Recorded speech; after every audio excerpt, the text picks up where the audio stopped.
Welcome, welcome one and all to the Introduction to Publisher class. We are so excited to introduce this class because Publisher, in my opinion, gets a little bit of a bad rap because it's a pretty great program. It can do a lot more than meets the eye, and it's a little more affordable than some of the other layout programs out there. So what are we going to learn in this amazing class? We're going to start off by just kind of talking about what you can do with Publisher. And we're going to talk about kind of where to find things within the program, exploring the interface, how we can customize the interface, including the quick access toolbar and the ribbon. Okay? And then we're going to get really deep into working with type and typography. We're going to talk about images and how we can work with images and type together. But we're really going to do a nice deep dive into how we can actually enhance and edit our photos with really the greatest of ease, but to really have a pretty tremendous impact. We also talk about master pages. We get into design techniques. We get into all kinds of different styles, right? How we can work with styles, create styles. We can edit our styles, okay? And what are these styles? These styles are going to be basically saved formats for us, all right? Then we get into some of our additional elements, some more graphic elements like our building blocks and our page parts. We get into shapes, right? We get into all good things. We get into headers and footers. Okay, lots and lots of fun. And then finally, towards the end, we show you how to create bookmarks, tables, and then finally, publish this puppy, right? Make it live, okay? Make everything into a PDF so you can share it in whichever way you want to share it. And just a quick note, don't forget to download all the class files from the link below in the description. And keep in mind, this class is meant to be very interactive. So occasionally you'll hear me say, hey, pause the video and practice up. So that's the time for you to really exercise your learning, exercise what we just covered to see you put it to use. Okay? So enjoy, have fun, and stay tuned for the next lesson. And welcome back. In this first video of the lesson, we're going to start off by just kind of giving you a little tour of the program, taking a little kind of roadmap and run through how to navigate the program, where things are, what things are called, how we can kind of change the view of things, and kind of setting ourselves up for the rest of the class. Now, what we're going to do in the following lesson is how to customize things. So let's just first kind of talk about what things are called and where things are located. First part I want to talk about is up here called the ribbon. So this whole area known as the ribbon, also known as the toolbar, right, allows us to navigate through all different kinds of features and functions and tasks within the program.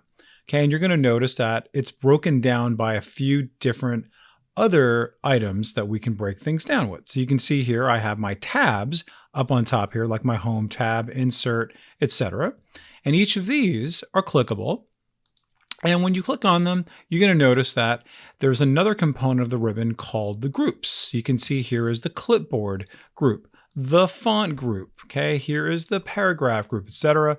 I go to another tab, you can see here's the page setup group, and it goes on from there for all of these. Okay.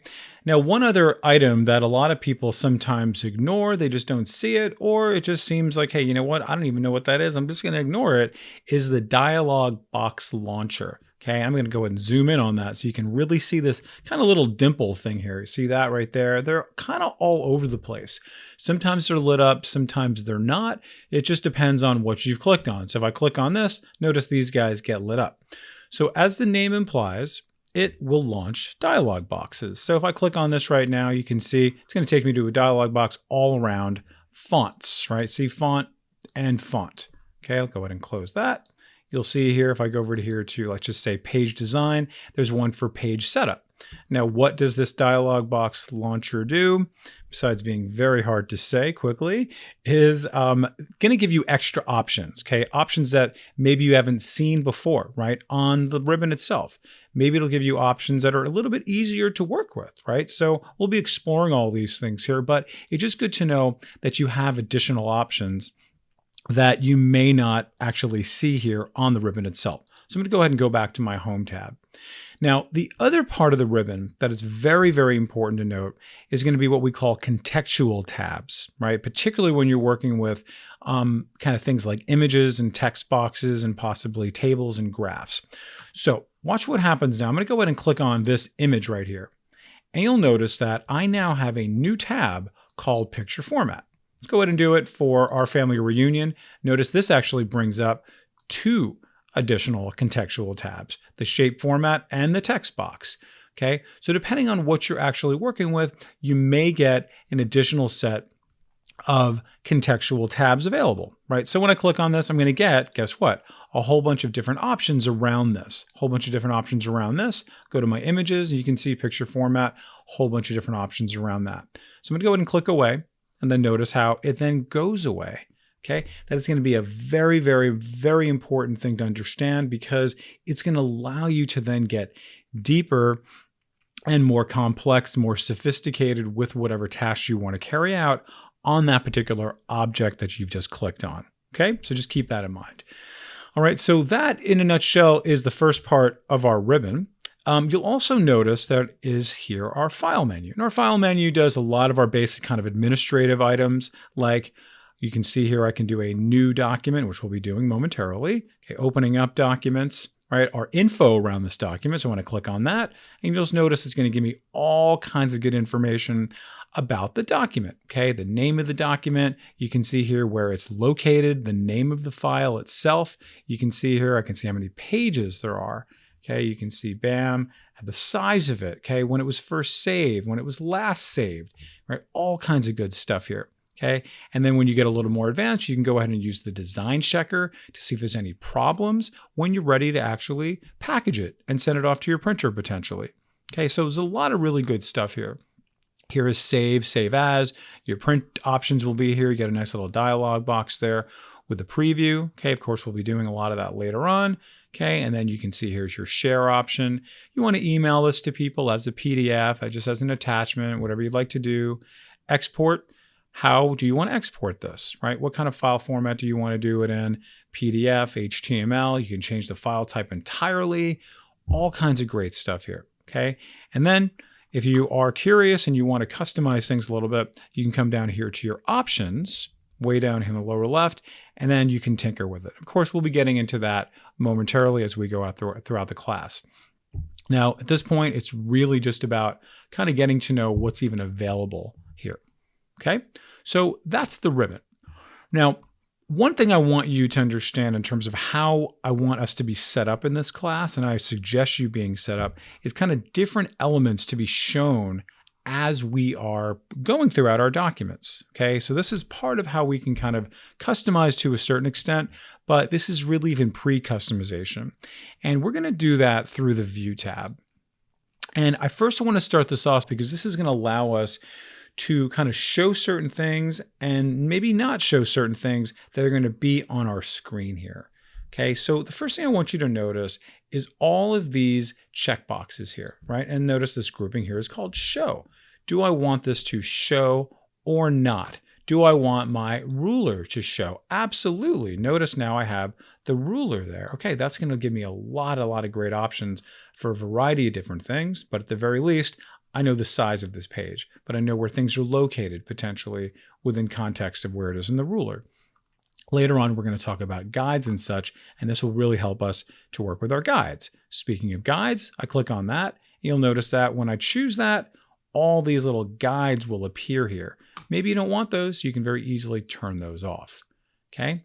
You'll also notice here is something called page navigation. I'm going to turn that off. And you'll see, oh, look at that. All those little thumbnails then go away, and I can always bring those back, okay? And we're going to learn a little bit more how we can navigate different pages in a little bit, but you can see, in case yours is not showing, very easy to make it appear, very easy to make it disappear, okay?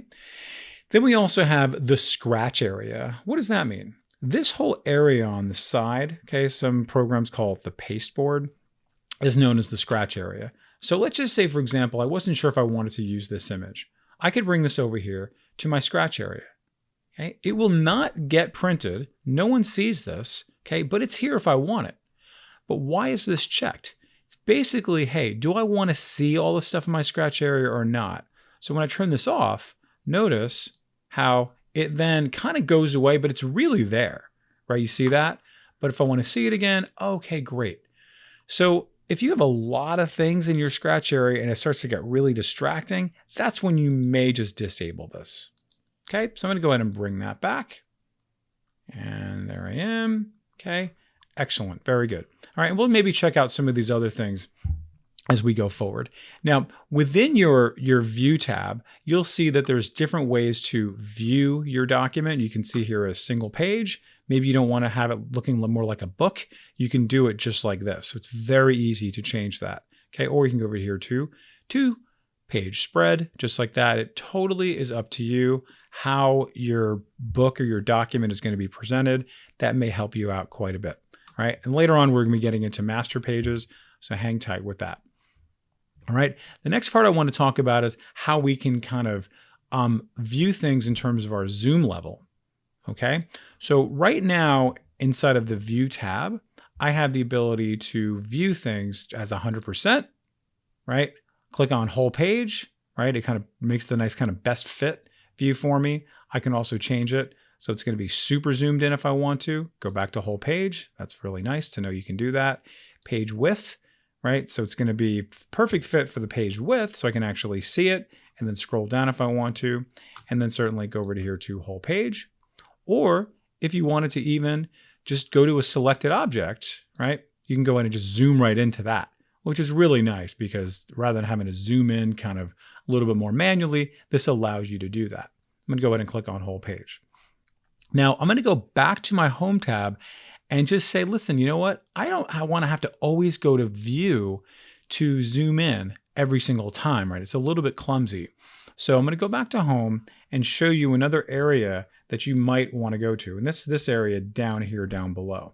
So you'll notice here I have this little slide ruler, I have this little minus sign, and I have this little plus sign. The little minus sign, of course, zooms out. Plus sign zooms in. Okay, and I can also click and drag this to do this just the same. Okay, you'll also notice that to the far right, I have this little guy right here where it says show whole page. That's the same thing that allows me to have that best fit. Okay, so that's a really, really nice feature just to be able to go there in case like things are getting a little bit crazy. Go ahead and come back here, and then there you are, and you're back to your best fit. Okay, the other part you'll see here is, once again, the 2-page versus the 1-page view. Totally up to you, but just note that it's going to be over there in the lower right every time you need it. Okay? So just really good stuff just to understand how to navigate throughout the program, how to actually work with everything. I'd say one last thing I'll tell you is just very quickly, if you ever need to get any help on anything, this help menu actually really does a nice job. You can click on help. You'll notice here this little sidebar comes up and you can just go ahead and type anything you want. I'll just go ahead and type in tables, right? Something like that. You can see bam, bam, bam. It's like having kind of a built-in search engine just for this program built in to the program itself. All right, so I'm going to go ahead and go back to home. All right, so what I'm going to suggest is you pause the video, just really get comfortable with the interface. If this is all new to you, some of you may have some review from other Office programs you worked with, right? But it might be a little bit of a departure from what you've worked with in the past, right? Because this is a little bit more complex of a layout program compared to just like a desktop publishing in terms of a word processing program. So you might want to just kind of get used to some of those things, like the contextual tabs, and then kind of looking under the hood a little bit. All right, so pause the video and we will see you in the next lesson. Now that we know a little bit about the workspace interface and we kind of know our way around a little bit, what's going to happen as you kind of get more and more familiar and more comfortable with this program and the types of projects you're going to want to do, you'll want to customize things a little bit. So let's talk about how we can just do some basic customization. So far, we've already talked about how we can do our view tab, and we can also kind of add some of these things on here. We can customize our view. What do we want to show or not show, our rulers, right? Things like that, right? So we can very easily turn our guides on, turn them off. Okay, we've talked about that. But let's talk about kind of different types of tasks that you might be doing relatively often that you want to have quick and easy access to. So as an example, I feel like I'm bringing in a lot of pictures. I bring in a lot of shapes, right? Maybe I'm bringing in a lot of these building blocks, which are awesome. We're going to talk about in a little bit. I bring in text boxes, all this stuff. And I'm on my home tab and I'm like, man, where is that? I always forget where it is, or it takes way too long to click over here. And then I got to squint my eyes and look for it. It's like, man, where is everything? Oh, bam, there it is. So if you want to have quick access, let's talk about the quick access toolbar to be able to actually have quick access to these. So what is my quick access toolbar? Go ahead and take a look over here in the upper left. You're going to see I have these icons up here. If you move your mouse over, it's going to show you a number of different things, right, that you can actually do. And they kind of give these to you right off the shelf, right? If you click on this little drop down, you can see here, I have all these options that I can then add to my quick access toolbar. I find that I'm constantly doing new documents. I don't like to use keyboard shortcuts. I don't remember where to find it, right? So you can very easily then just say, oh, you know what? Let's add that on there. Cool. Now I have that there. Let's just say I'm doing printing all the time. Great. I can add that on there. Now, in order to go to the next level for me, I would prefer to have this down here below. So what can I do? I'm going to go ahead and click on this, and you're going to see way down here is this option to show below the ribbon. And now, not only is this below the ribbon, but it's nice Technicolor, a lot easier to read. So it's closer, and I think it's actually a lot more visible in many more ways than one, right? So I really like this, okay?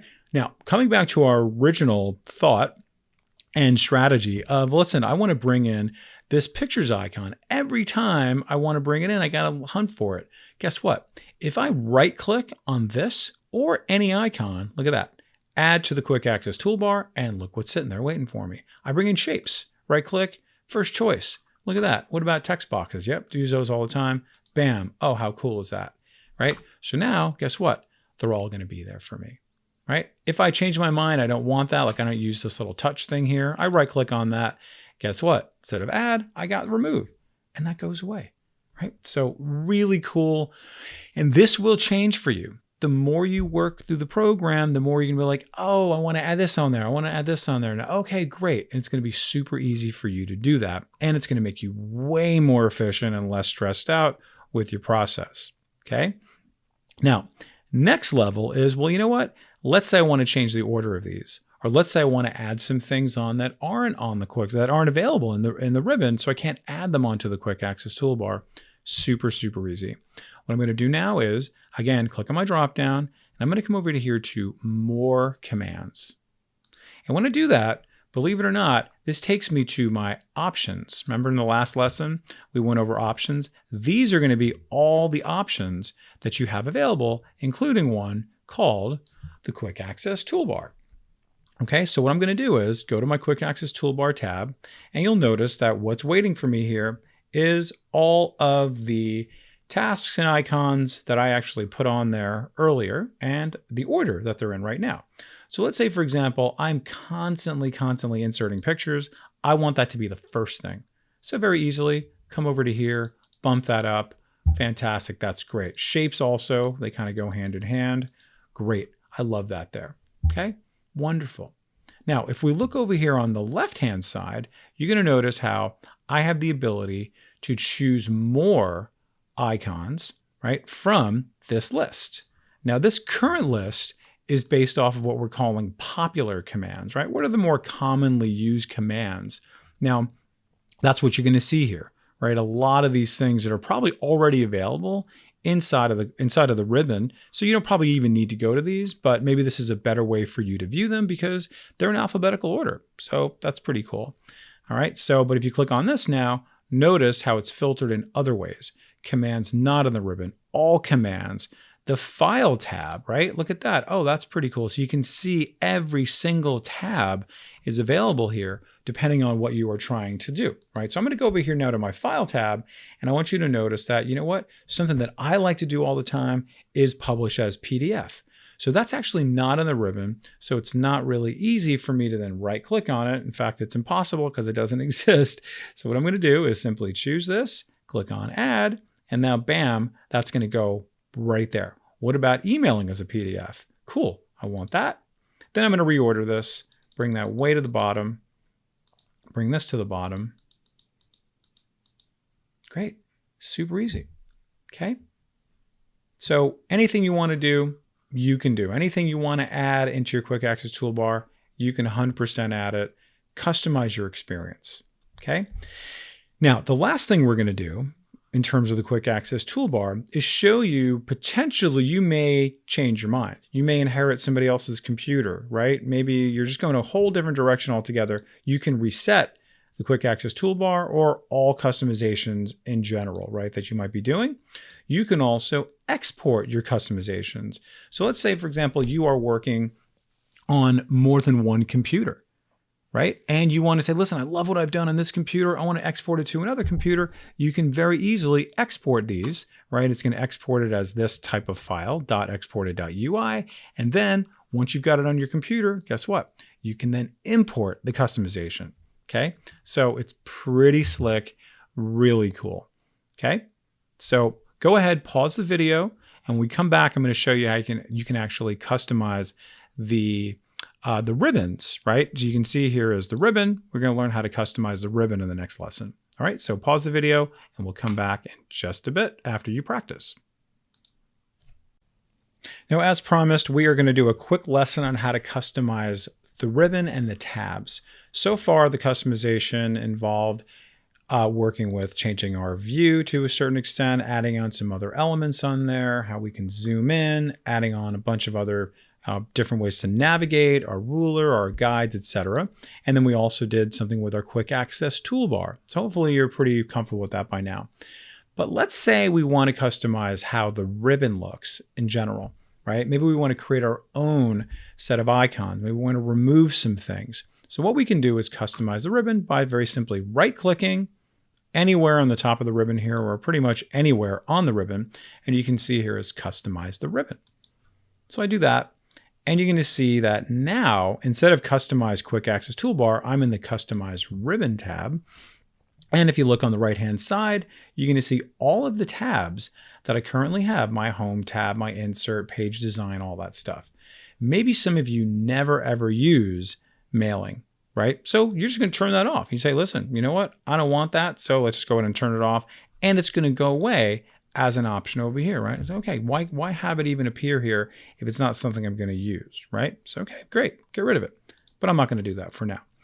What I do want you to notice is way down below, I have some options here to then start creating things from scratch, right? So I can actually do a whole new tab if I want to. I can do a whole new group if I want to, right? What are groups? Remember the clipboard group, the font group, all these things are groups, okay? And then of course I can rename them.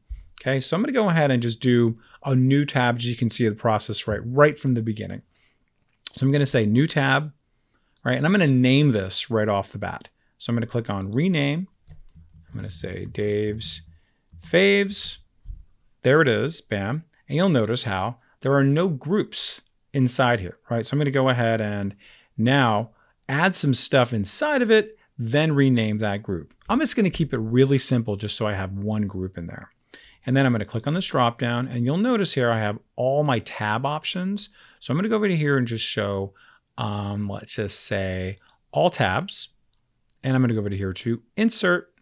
And I know for sure I want to bring in maybe some things that have to do with illustrations. Okay, pictures, great. Add that in there. I know I use that all the time. Shapes, okay, that's great.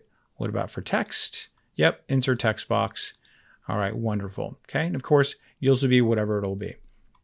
All right, so then for my new group, right, I'm just going to go ahead and rename that, right? I'm just going to call this graphic stuff.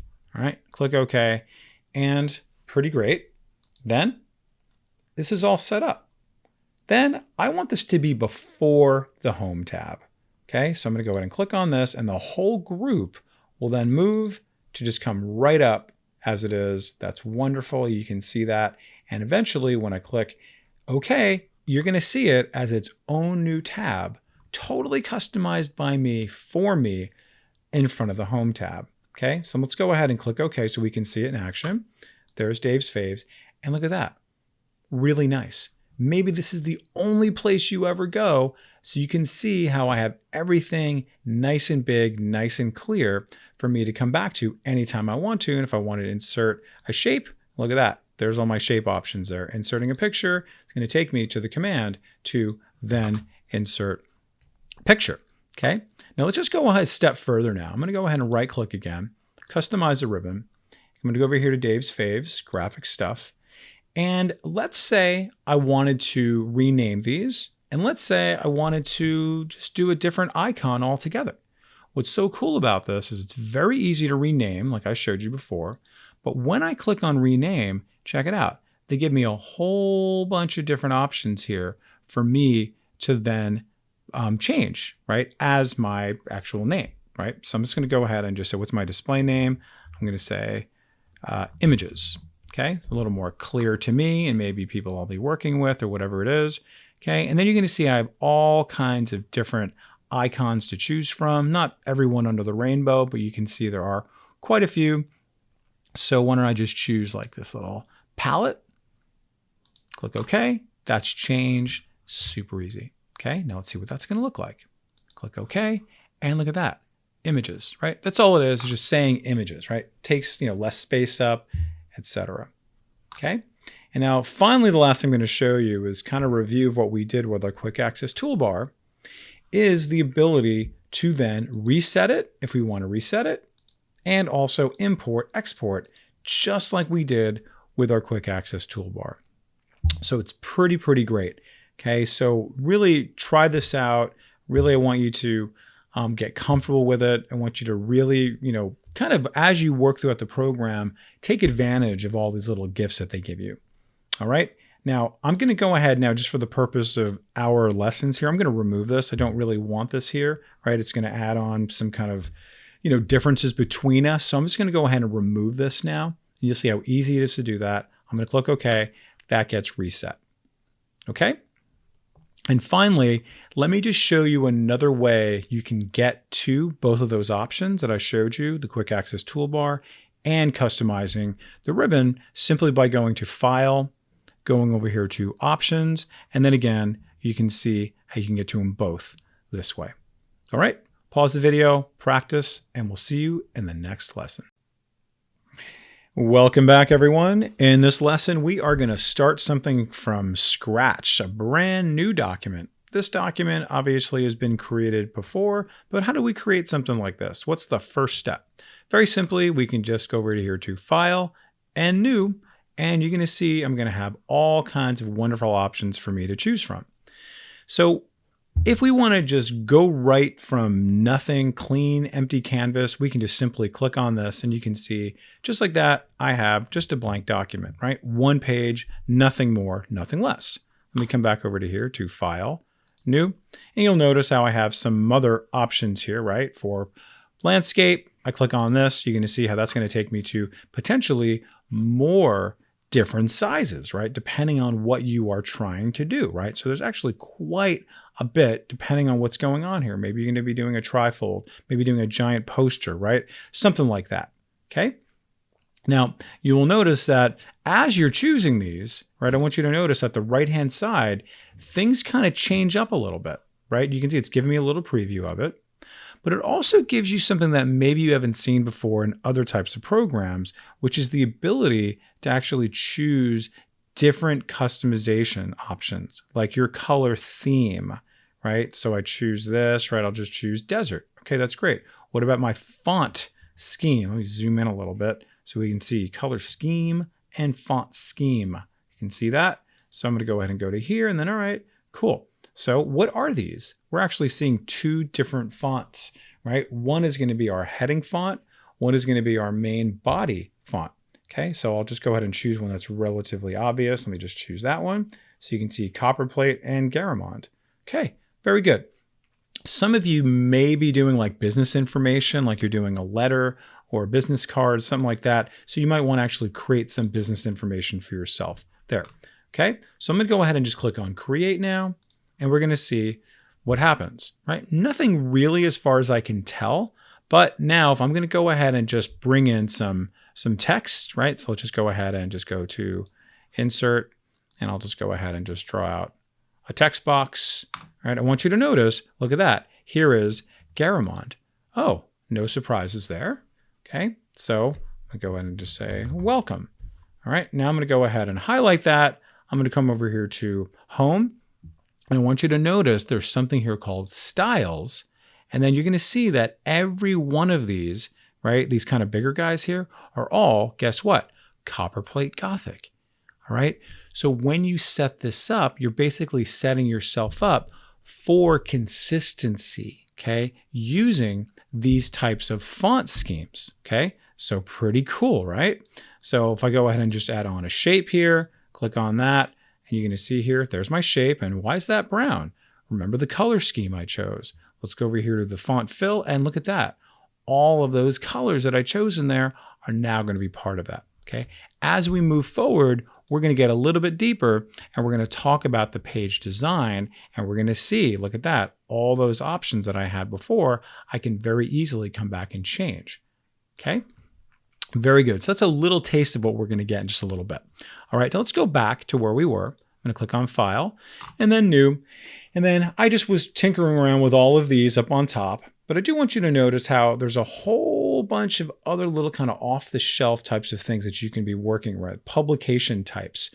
Oh, look at that. I'm doing an advertisement. I'm doing a booklet. I'm doing a business card. Name tags. Well, let's see what's living inside of this. Let's go ahead and choose poster. What? Okay. These are all pre-built, different sizes, and potentially different color schemes for different posters that you might want to do. Let's go back a little bit. Okay. Let's do another one. Let's look at something dramatically different, which is going to be business cards. Look at the size of that, 3.5 inches, right? Look at that, European size, East Asian size. Okay. That'll really help you out. So you don't have to really like, well, how big is a business? How big is a business card? You can do that really easily through some of these built-in templates. Okay, let's go back to home. Okay, so these are essentially templates for different sizes, but let's check out like templates in terms of some nice, really cool pre-built options like these guys down below for a thank you card, a birthday poster, right? Address labels. Holy cow, look at all of these options here. Okay, so if I decide I wanted to just choose like, I don't know, an event flyer, I click on that. It's going to give me a nice little overview, a little synopsis of what it is, how big it is, right? I can obviously see a preview of it, and then I can click on create, and guess what? I own this, right? They did all the work, and then I can put in all my content very easily, okay? And then, bam, I now take all the credit, okay? For all of this work. It's really great. I have all this stuff there. Fantastic. Okay, let's take a look at another option. I go over here to File, New, and I want you to notice how there is also this search online for templates, okay? And you'll also notice that right below is all kinds of different suggestions, right, depending on what you're trying to do, okay? So I'm just gonna go ahead and type out posters. I know I need to make posters, so I'm gonna go ahead and click on posters, and look at that. Some nice pre-built posters. Okay, it's kind of nice. Let's try newsletter. Okay. Really nice, right? A lot of things that I don't want to have to do, I can do. You can see there's our family reunion one right there. Oh, that's kind of cool, right? And so if I choose any of these, let me just go ahead and go to that one. Again, you get the same nice little synopsis, the same nice little preview. I click on create, downloading the template. And now, guess what? This is a, holy cow, 6 pages all set up with everything ready for me to go, right? For me to put in my own content, right? Change the images out, do whatever you want to do, change the text, of course, whatever you want to do. Okay, in a little bit, we're going to talk about all of the colors and designs and all that stuff within this respect. But you can see how easy it is to work with these pre-built templates, whether you're just starting off with, you know, a size and that's all you care about, or basically it could be an idea of a project you want. Okay, so again, go to File, New, and you're going to see all the options here. Okay, so just scroll down, check it out, and you'll see a bunch. All right, now this is under the Office, right? So just notice how this is actually 2 different tabs here. So Office basically is, okay, these are going to be kind of online, right? But you also have quite a few that are built in, right? So you can see here, there's quite a bit more. You can see kind of same categories, but these are kind of built into the program. They're not necessarily kind of changing all the time. Okay, so maybe you want to do an award certificate, and look at that, yet even more options. Some of these are going to be a little dated, admittedly, right? So kind of take it or leave it, be grateful for the gift. But we can see here, let's maybe look at another one. Let's go ahead and try, I don't know, banners. Okay, it's not too bad. And then let's just go ahead and try one out. And then notice here, just like how we saw with our other options, you can customize these things, right? You can see, bam, right? What colors do you want, right? That might change some of the options there, right? You're going to put in potentially some different page sizes. Maybe it's going to be a little bit of a different one you want to do, right? It'll come in how you want it to be: border, no border, graphics, right? Do you want to have graphics on the left, on the right, both, right? Maybe I just want to have it on the left. Notice how that changes. I click on create, and there you have it. Okay. And of course, you'll be able to customize all this stuff. We're going to get in a little bit deeper how you can do this stuff manually, but it's just really good to know how many options are really kind of hiding in plain sight, right? So all these things here, you can see there's a lot more built into here when you click on this. There's a lot going on here, but you can very easily do a search in here, and you can also check out some other ones in the built-in tab. All right, so really get familiar with these. You're going to find your favorites that you come to all the time, and experiment, save it, have fun with it, practice, practice, practice, and we'll see you in the next lesson. In this lesson, we're just going to jump right into working with some of these design elements that I alluded to and gave a quick little demonstration on, because that is going to be incredibly important for both efficiency and consistency throughout your document. Okay, so when I talk about efficiency and consistency, I'm talking mostly about your color scheme and with your font scheme. It's a very good idea to stay within that scheme after you've created something. Okay, and when I say stay with it, I don't mean you have to always have the same exact scheme. I mean, throughout the document, you should have your scheme be consistent. Okay, so I want you to notice here, here's this poster I had here that I changed the text for. That was super easy. But if I wanted to actually change the color scheme of this, I can very easily do that by going over here to my page design. Okay, now page design actually shows you quite a few options that you can do, like changing your margins, changing your orientation, right? Super easy to do that. Bring that back here, right? So, we don't need to spend too much time on that, but just notice these options here. Okay, again, you'll also notice here some options for guides and objects, but that's how we're aligning things, right? So that's just some kind of nice little administrative things you might want to do. All right, but what I'm concerned with here, again, is my colors and my fonts. So you'll notice here, this particular document has this Office 2007-2010 Office color scheme. Okay, so watch what happens now if I choose Aspect. Watch what happens when I choose Median. Watch what happens when I choose Metro. See that? So they are changing. Look at this. There's even more. Holy cow. Let's go over here to that. Okay, Mom loves red and pink. Look at that. And I've just changed it kind of globally. All right. So really very, very cool. Now, if I click on this little drop down, you're going to see that I do have the ability to create a new color scheme if I wanted to altogether. Right, so you can see here they are, right? Main, accent, 1, 2, 3. They're not labeled all that great, but you might be able to see some context of how these things are organized, right? Some of them might be a little more obvious than others, but if you know you want to focus on certain colors, you can very easily change these, okay? And then you would rename it, call it whatever you want, okay? So I'm going to go ahead and just add on maybe a little bit of purple right there, okay? And then I'll just say Mom's Theme. Okay, click on save. Okay, and then bam, there's Mom's Theme. Okay, into here. All right. And what changes, I will admit, they don't necessarily do a great job of making it so things are going to actually change. Let's go to here. Let's go to this. There we go. That changes it. So it does give you a nice little preview. Okay, so this is going to be Mom's Theme 2. Okay.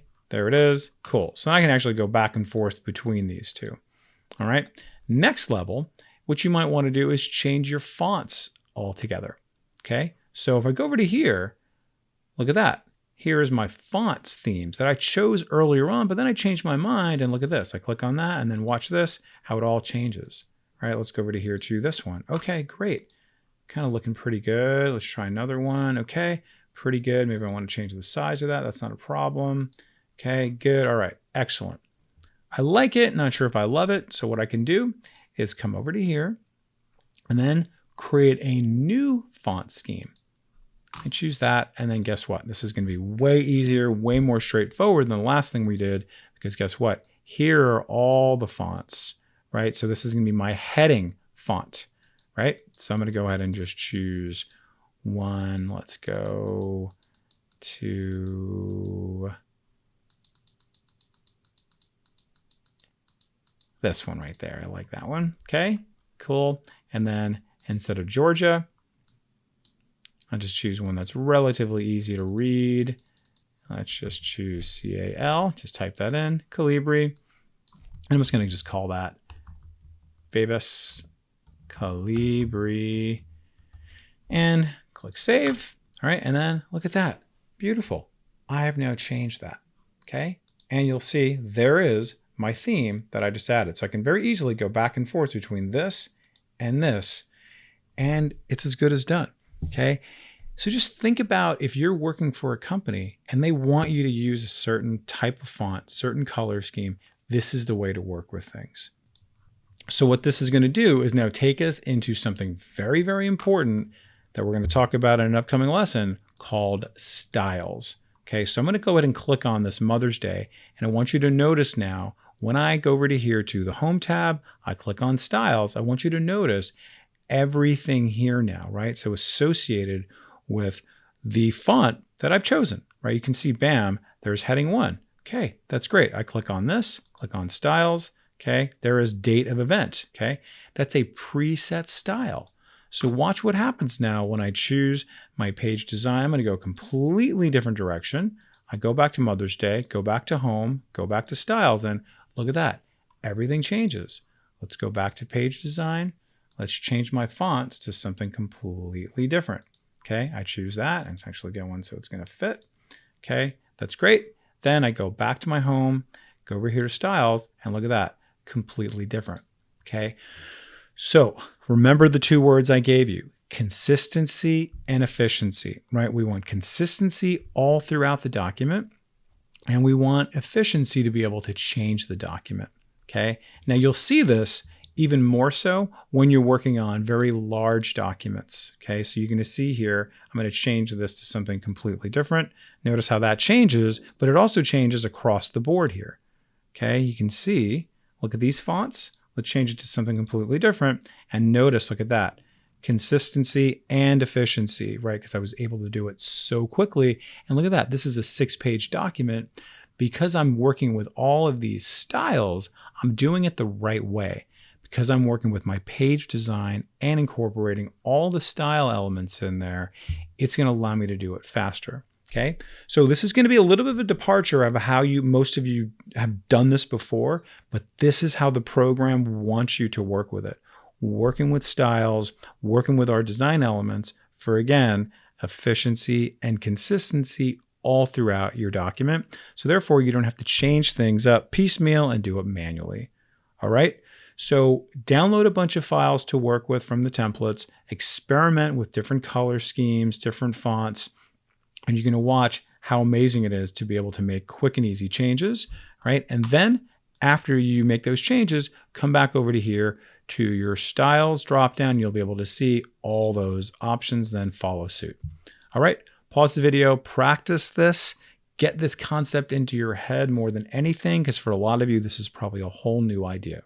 Okay, we'll see you in the next lesson. Welcome back, everybody. In this lesson, we're just going to show you some basics of starting a blank new document and then building up from there adding on new pages, adding on some elements, and then working on some other documents from some templates and how we can add on some pages there. And that's going to take us nicely into this discussion about master pages and about sections and all kinds of good things that are going to allow our document to become a little bit more kind of feature rich and better organized for us. So how do I create a new document? Super easy. Go to File, go to New, and I'm just going to start off with this really simple 8.5 by 11. And here I am with one page all ready to go and ready to be added to. Okay, now earlier we did talk about the option of, the different designs. If you want to change any of these things here, you can change any of these things here if you want to, totally up to you. You can even add on a background if you want to, right? You can do all kinds of wonderful things from here if you like, right? So, okay, look at that. Now I've got a background. I'm going to go ahead and do Control Z to undo, because what I'm going to do initially is very simply add on some new pages, right? So let's go back to Home, and I'm just going to right click on my blank page here and very simply choose Insert Page. And it's going to ask me a number of questions. Let me go ahead and zoom in a little bit. You can see the first thing is, how many pages do you want? I'm going to add on 3 pages, so I'll change that a little bit. Where do you want the page to end up? Okay, you can see here, after current page. Sure, that's fine with me. And then also you have here this option to say, well, do you want to have blank pages? Do you want to create a text box after each page, on each page? Or do you want to duplicate all objects on that page, right? So totally up to you what you want to do, right? I don't have any objects on there, so I'm not going to choose that. But what I do want is a text box on each page. If I chose blank pages, then I wouldn't have the ability to put any text on there until I put in a text box. So this is going to save me a lot of steps. So I'm just going to go ahead and say 3, click on OK, and then bam, there you have it. Very easy to do. All right, now let's go back to what I was showing you before, where I'm just going to say Page Design, add on a background, and I'll just put on this nice, pretty blue color. Great, there that is, right? But you'll notice it only goes on to one of the pages, all right? But let's say, for example, I'm looking at this and I want to add it on to all of these pages. Okay, I'm picking up where I was before, where I'm not going to have the background. So here I'm speaking now. Let's cut this part off. Okay, so now I have 4 pages. Excellent. Now let's just put in a little bit of content here. So this is going to be our first lesson on working with shapes. If you've never done this before, let's just say, for example, I just want to have a little banner here. So remember earlier, I added on this ability in my quick access toolbar to add on shapes, all kinds of shapes and sizes available here. If you did not do that, you can always go to Home and choose Shapes right from here if you like. So super simple. Go to here and I'm just going to go ahead and add in a very simple rectangle.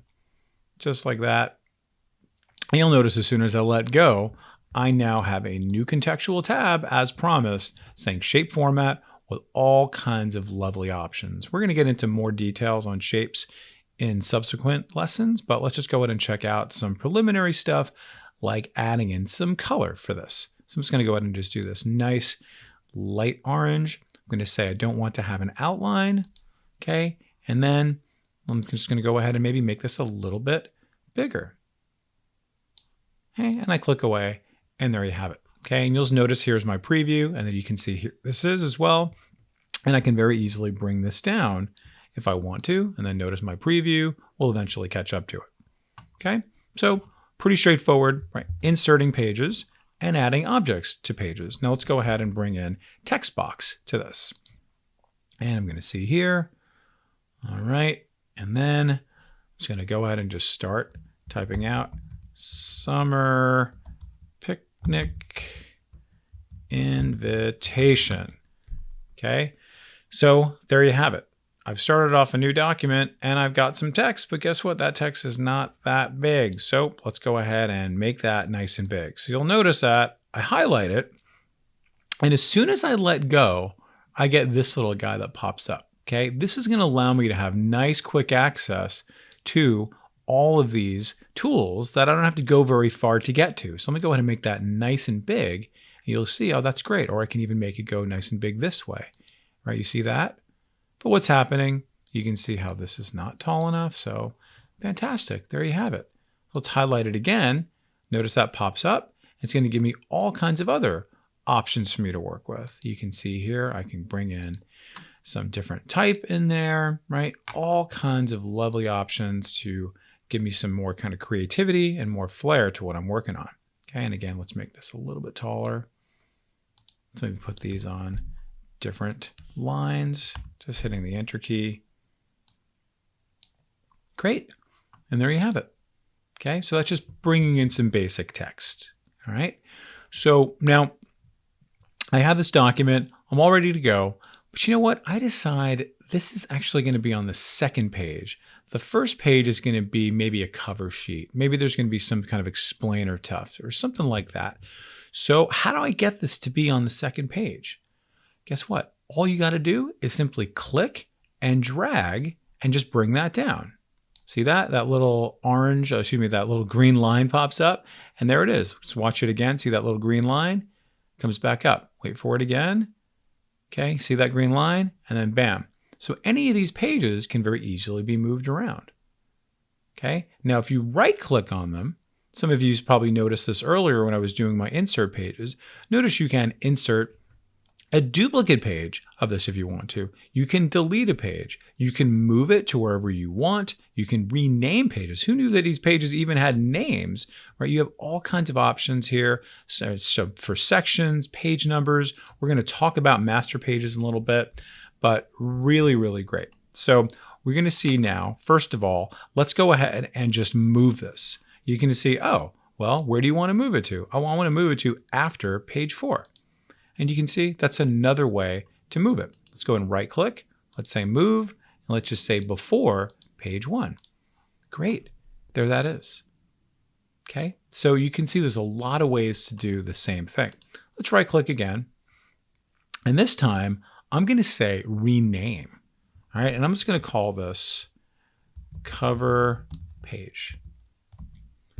All right, and that's going to be important later on once I start saying, hey, where is this going to go, right? When I say, let's move it to a place, where do I want it to go?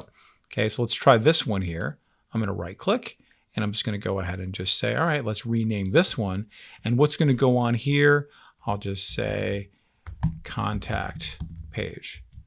All right, and now when I right click and I say move, we're going to see here, look at that. These pages have names. There's my cover page, there's my contact page. So when you're linking to pages, it actually gives them an identity. Okay, so this is really good stuff to just kind of start off with. All right, now we also saw the ability to create and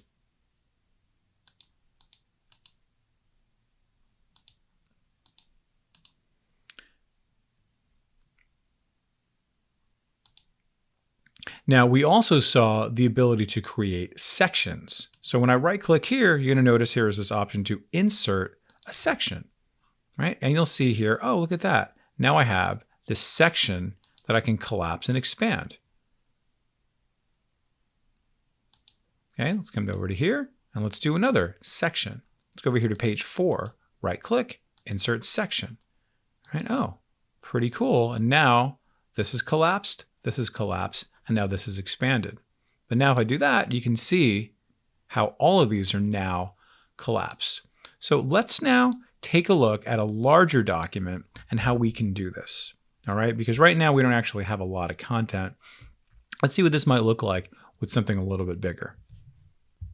So here I am back in our newsletter example, right? This is a little bit bigger of a document. And let's now start creating different types of sections here.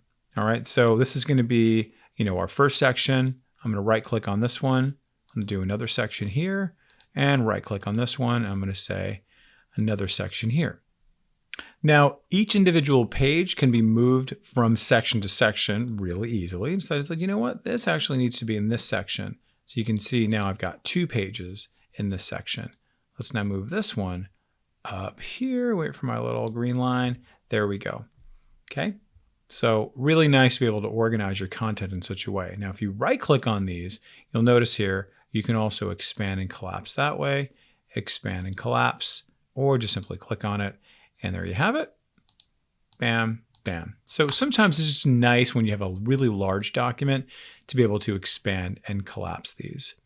Okay. Now this is going to get you started with just the basics of just how you might want to organize your content. Number one, just creating the document. Number two, adding on new pages. Number three, potentially deleting your pages, moving them around, renaming them, okay?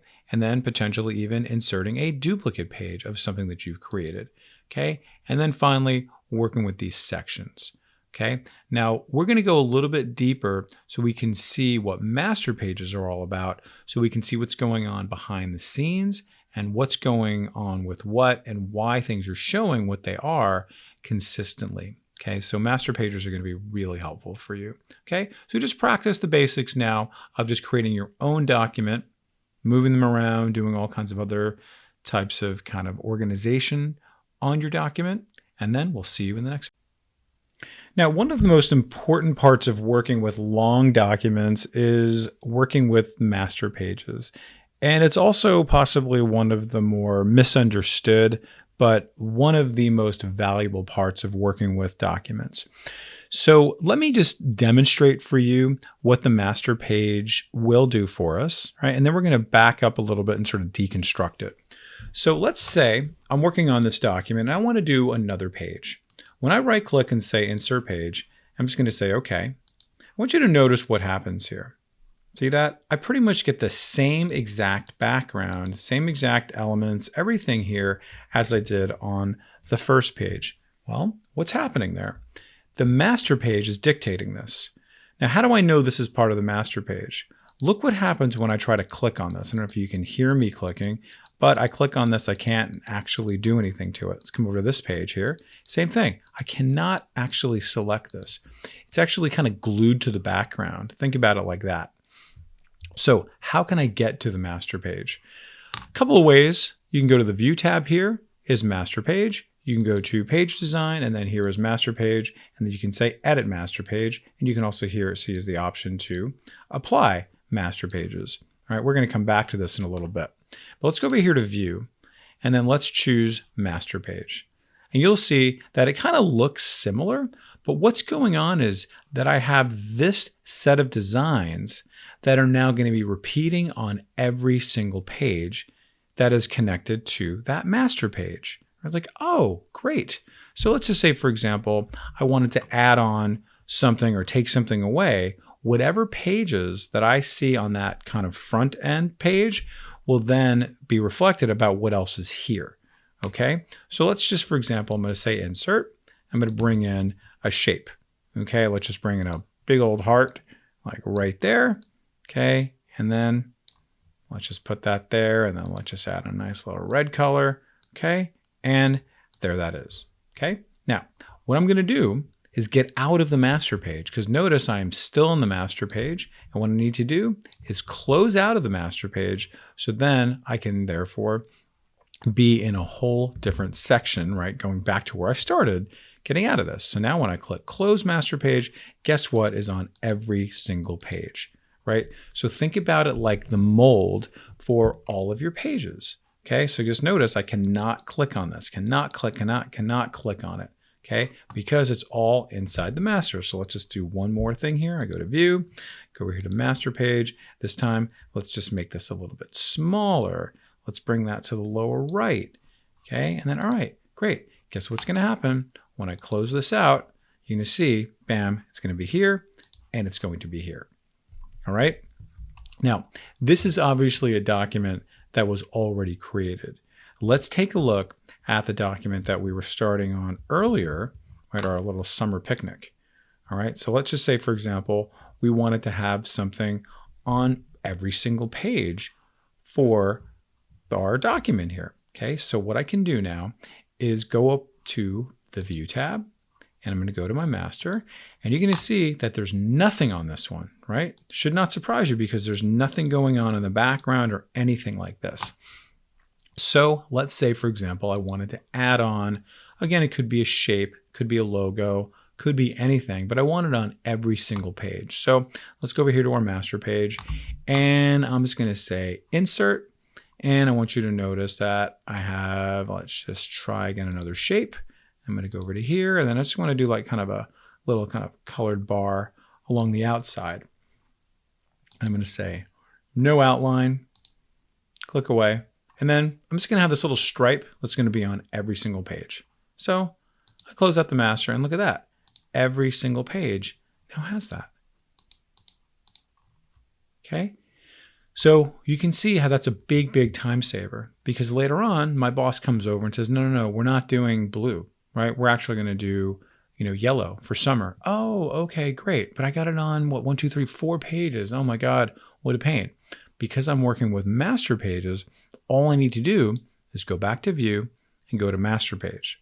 Now, if you're working with master pages a lot and this is kind of flummoxing you, just go ahead and right click and say add to the quick access toolbar, so it's always going to be here, right? So when I click on this, the next thing I might want to do is also add on my close master page, so then this is going to be here too. Okay, so good use case for using the quick access toolbar. All right, now here I am inside my master. I'm going to go ahead and change the color, go over here to shape format, and then let's choose our yellow. Okay, love that. That's great. Close out of that, and there I have it. All 4 of them are now changed, right? So really, really neat, all right? But let's think of another situation. Imagine that I didn't want this yellow stripe here on every single page, right? Well, it's happening on every single page. What can I do? Very simple. Let's go back to view, and all I'm going to do is go to my master pages and simply add on a new master page. Right, I'm going to click on that, and you can see here it says, okay, well, what's your description? Right, well, I'm just going to call this cover, because for my cover, I want it to look a little different. So I'm giving it a name, cover, and maybe I can even change my little prefix to 1, and click OK. And you can see here that says 1, that says A, and this is just going to be blank. Right, so my cover, I don't want to have anything on there. So guess what? With this selected, I'm going to come back over to here. Let me just kind of draw your attention to this apply to. Click on that, and you're going to see apply to what? All the pages, apply to all the pages, apply to master page. What? Oh, I wanted to do it from one page to the other, which is just going to be just page 1. Okay, this is going to be the clearest way to do it. I click OK. I get out of this, and then guess what? There it is. No longer has the master page on there of the former one, right? Does not have the stripe. Now, another way you could have done that was what I alluded to earlier. So let's go back over here to page design, come way over here to master pages, and you're going to see how I have all my master pages now available. So if I want to switch that back, you can see how easy it is to switch it back. Again, page design, master pages, cover, and it's fixed. All right, so there's really a lot of creative ways you can do this, a lot of ways to make your whole process more robust. Okay, so there's really a lot to think about, right? Unpacking, well, listen, how am I going to be more kind of efficient and consistent, but this time using master pages, right? It's not necessarily using styles and design and things, but it is ultimately it's going to allow you to accomplish the same goal. Okay, now coming back to where we were with this document here, let's just imagine another scenario again of not wanting to have is for every single page. What could we do? Very simply, let's go back to our master page. We're going to go ahead and add on another master. Okay, and I'll just call this main body. Click OK. And this time I'm going to get out of it. And you're going to see I don't want this to actually have all the stuff that the main poster cover page had. So very simply, I'm going to go over here to page design, come way over here to master pages, and then there it is, main body. And now that is beautiful. Okay, exactly what I want. All right, so this will be something you'll want to practice. But just to kind of get the concept down, is definitely enough for now, and then really put it to use of how you can have, the mold in the background for whatever you want it to be, right? Shapes like this could just be a simple logo, Could be all kinds of different things. All right. What I'm going to show you in the next lesson is how we can insert page numbers. Okay, so practice up and we'll see you in the next lesson. And welcome back. As promised, what we're going to talk about in this lesson is how we can bring in page numbers. Okay, so if we take a look at my document here, you'll notice I have no page numbers right on any of these, right? No page numbers, nothing up my sleeve. And I want to have page numbers on every single one of these. Okay, so I'm going to do that using my master pages. So I'm going to go over to here, master pages, and then I only want to have them on these pages, not on the cover. So I'm going to very selectively choose this, right? Which is really going to allow me in this nice slick way to be very selective about which pages actually show the page numbers, right? Which is kind of nice. So notice over here inside my master page tab is this option to show my header or footer. So when I click on that, you'll notice how it actually comes up, right? Very close and clear that I'm on my header.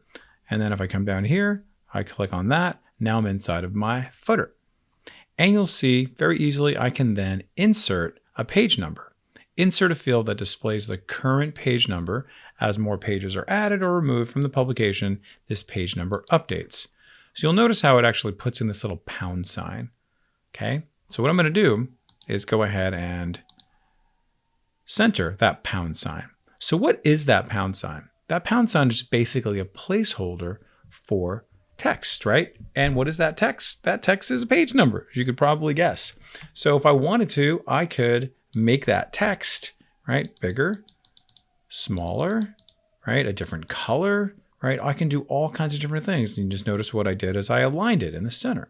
Okay, I could also put words in front of this. I can say the word page if I wanted to. Okay, that's kind of nice. Or maybe I can just do like a little hyphen to the right of it and to the left of it. Okay, so that's kind of nice. And I can just do all kinds of different stuff here. Maybe I want to change the color, like I said. Let's just maybe do like this like deep red color. Let's bold it. Okay, good. So you'll see in a second that like this can be treated just like text to be able to display it in a variety of different ways. Okay, and of course, if I don't like this, I can easily change this. So let's see what this looks like now when I go out of my master and I come over to here to, guess what, page 2. Is it showing on page 1? It certainly is not, because that is connected to what? A different master. So this is going to say 2, my nice color and these little hyphens there. That's pretty cool. That's pretty cool. Love it, love it, love it. Okay, so it's as easy as that to add on page numbers. Okay, so let's maybe just go maybe a little bit more kind of fun. Let's just do another kind of shape. So I'm going to go back over to here. Maybe I want to kind of segment this out a little bit more. So I'm going to do an insert. I'm going to go to shape. And this time I'm just going to draw out maybe a line just to kind of separate it. So I'm going to go ahead and just do a line. And I'm going to hold down my shift key as I draw out this line. Why am I holding down the shift key? Because it allows me to stay perfectly straight. That is a nice pro tip for you, right? See, if I didn't do that, then it would be kind of wiggling all over the place. Holding down the shift key really allows for kind of like perfection, right? Think about shift and stick, right? Just kind of sticks to things, right? So I can go over to here and I could decide, all right, for my outline, do I want it to be maybe a little bit thinner, right? Okay, I can very easily do that. For my outline, what color do I want it to be?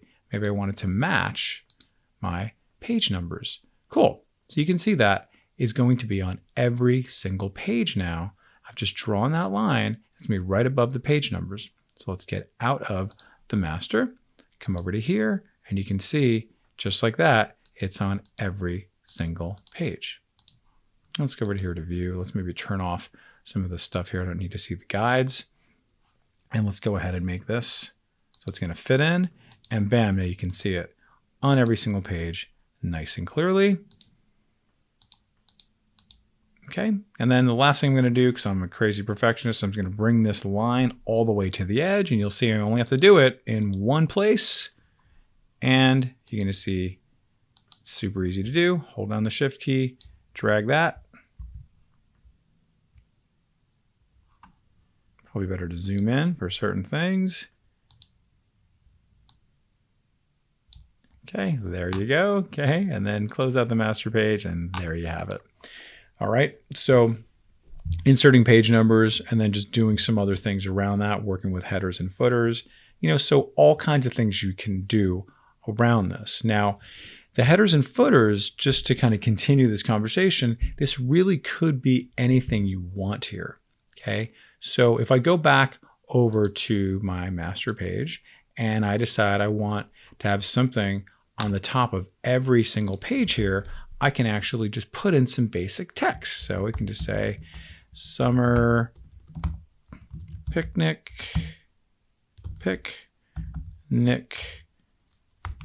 news letter, okay, summer 2022, okay, and treat this like normal text. I'm gonna go ahead and center that. It's gonna go over to here, center that, make that a little bit bigger.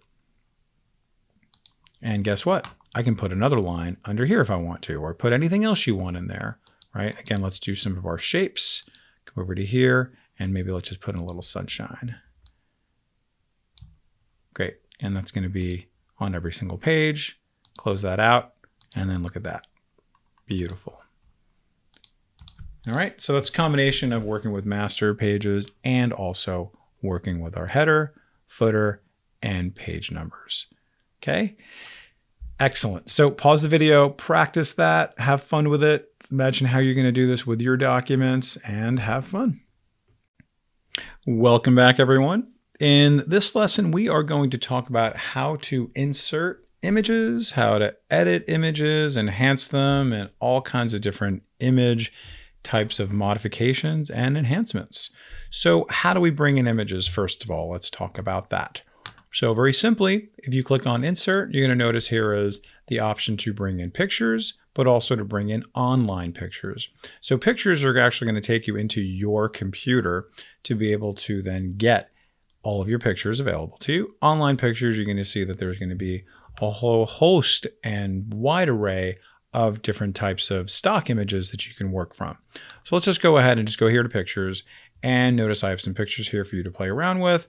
And notice that some of these are JPEG, some of them are BMPs, bitmaps, some of them are PNGs and JPEGs and all this stuff here, right? So depending on which file format you're working with, any of these will work, right? PNGs I really like because why? They work well with transparency. So you can see all of that that's coming in there is going to just kind of make the middle part of it float. Okay, whereas JPEGs won't necessarily work with that. All right, so totally up to you, but just a little bit of background on that. JPEGs do allow you to have different file compression. So file size is important to you, and also vibrancy. JPEGs will be good. So it's worth looking into that a little bit more if you want to get some kind of graphic design 101 on the difference between the different image file types. So let me go ahead and bring in this PNG. And now you'll notice here, as I bring this in, I can very easily move it around, okay? And notice how it just kind of floats here, okay? Which is really nice, right? Because it's a PNG file. Now, when I select it, notice the bounding box that appears here, right? I can now very easily resize that, do it this way, right? Do whatever I want to do here, resize it this way. Okay, great. Maybe I want to have it kind of fit right inside here. Okay, wonderful. But let's say I make it so big, or I bring it up here, it interferes with my text. We're going to talk about text wrapping in just a little bit, but that could be a problem for a lot of you because notice when I move this back down, oh, it now appears. So they're not really kind of playing nice with each other. So what we're going to do is go ahead in a little bit, go here to our picture format tools to be able to see what different things we can do with our images. Okay, so again,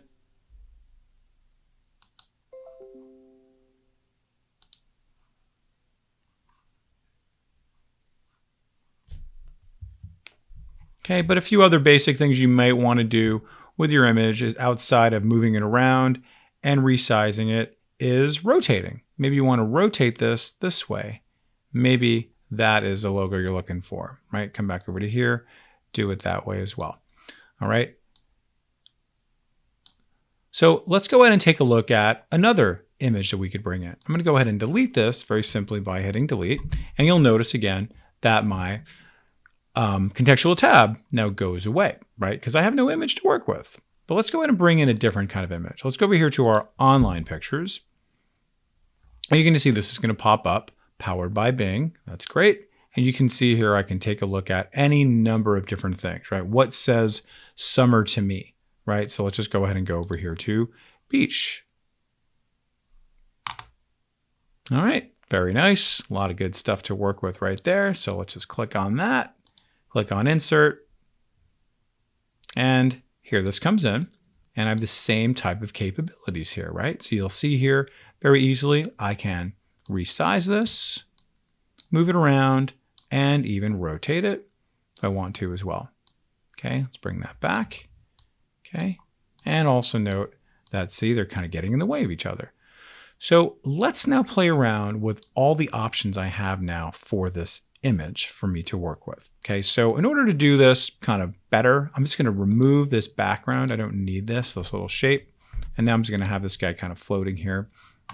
And then if you double click on an image, it's a nice little pro tip, this is going to bring up the contextual tab of picture format. So now what we're going to do is we're going to go around and we're going to see what options are available for this photograph. Okay. So looking over here, we have this group called adjust. What do I want to adjust? Do I want to adjust all of these things here in terms of my brightness and contrast? Okay. And you'll notice that when I click on that, notice that I've done a little bit of kind of like photoshopping of this. Let's bring this up super bright. Easily I can do that. So if you have an image, that does not come in the way that you want it to, post-production, you can very easily work on it to make it do what you want it to do. Okay, very good. Now, I didn't like what I did. I made a few, kind of went a little bit crazy. So guess what I can do now is go to reset picture, and that resets the picture back to where it originally was entirely, right? So keep that in mind, that reset is going to reset it not only in terms of the color and everything, but it's going to reset it in terms of the size of where it originally was. Okay, so kind of a nice thing to do, right? Because you can reset it very easily. However, just know that it could actually make things go a little crazy. So just know how to resize. That's why we talk about that at first. Let's go over here now to recolor, and you can see you can make this image black and white if you want to. You can make this image have a nice little different kind of hue. Maybe you want to be a little more artistic about it. Okay, you can do that. Or I'm just going to come back to my original, and there's that. Okay. Compressing your picture, when you click on that, you're going to get a little dialog box. And basically this is allowing us to then make the picture a little smaller in case you're planning on, sending it as an email, right? Or maybe if you're printing it or whatever you want to do, or you want to put it onto your website, it's coming in too big and it's making your whole document too big. You can compress it. So you can see when I compress it, I can delete out cropped area of my pictures. Okay, this OLE, object linking and embedding data. So that actually has like a lot of stuff kind of in the background, like metadata and everything like that. That takes up space. It can resample the pictures, which is actually really smart because when you shrink it down, you don't want to lose any color or anything like that. So it resamples it. Okay. If you convert it to a JPEG, you're going to see, like I said earlier, working with those different file formats like a JPEG allows for different kind of compression. Okay. But your target output is going to decide when you are compressing your picture, what type of compression is going to happen. Commercial is going to be the least amount of compression. Desktop printing, next after that, and then the web is going to be the most amount of compression. So when I click on that, I want you to notice this number change right here. Let's go back to here, way up to 535, 288, way down to 55. So you are going to lose some resolution and some quality when you bring this down to web. So just know that that's what's going to happen. I'm going to keep this up here at commercial printing. Last part here is apply compression settings now, apply to all pictures or apply only to the selected picture, right? Because this will actually save you a lot of time if you apply it to all the pictures, right? But right now I only have one picture, so it doesn't really matter. And I'm going to click on compress. I'm going to say compressing may reduce the quality, exactly what I said. I'm going to say yes. We can't really tell the difference here. Okay. Now, If I wanted to replace this picture with something entirely, I can do that right from here. You can see here is change picture, and you're going to see a very different dialog box here. So I can either do it from a file that's on my computer or an image search from Bing. So you know what? Let's actually do fireworks through Bing. And you're going to see this is going to pop up like, oh, you know what? Maybe this is a little bit more about what I'm aiming for. So let's go ahead and click on that, say insert, and wait for it. And look at that. Comes right in. Same exact size, same exact placement, right? Very, very cool. But what it also does, which is so considerate of it, is it actually moves your old image into your little scratch area there, which is kind of nice in case you change your mind, right? So I kind of like that fact that they do that. And it's also very easy to swap it out. So if you click on this, you see swap, and you can see here is swap. So if you change your mind, you can go ahead and go back and forth between these two, right? So I really like that. So I'm going to keep this as is and keep coming over here to my picture options, go over here to picture styles, click on the drop down, and notice all of these preset styles I can work with. This is very much a spice to taste thing, but if I click on this, you'll notice how I get a nice little frame around the picture. Double click on the picture to come back. Let's take a look at some of these other ones. Let's do a darker frame. Come back. Let's do this one. Kind of fun, right? It basically puts a nice little kind of mask around it. So it's only going to be this little oval, and I have a nice little drop shadow. If I move this up a little bit, drop shadow will actually come with it. Okay, and that'll actually be on the page. So you'll want to experiment with these. They're really nice, you know, depending on what you're trying to show. But if it's like kind of a snapshot or something, you want to kind of make it look a little bit more unique. These are actually pretty great to work with. All right.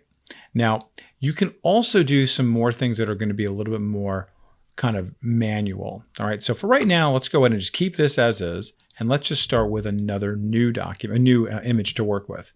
So I'm going to go ahead and go over to pictures again.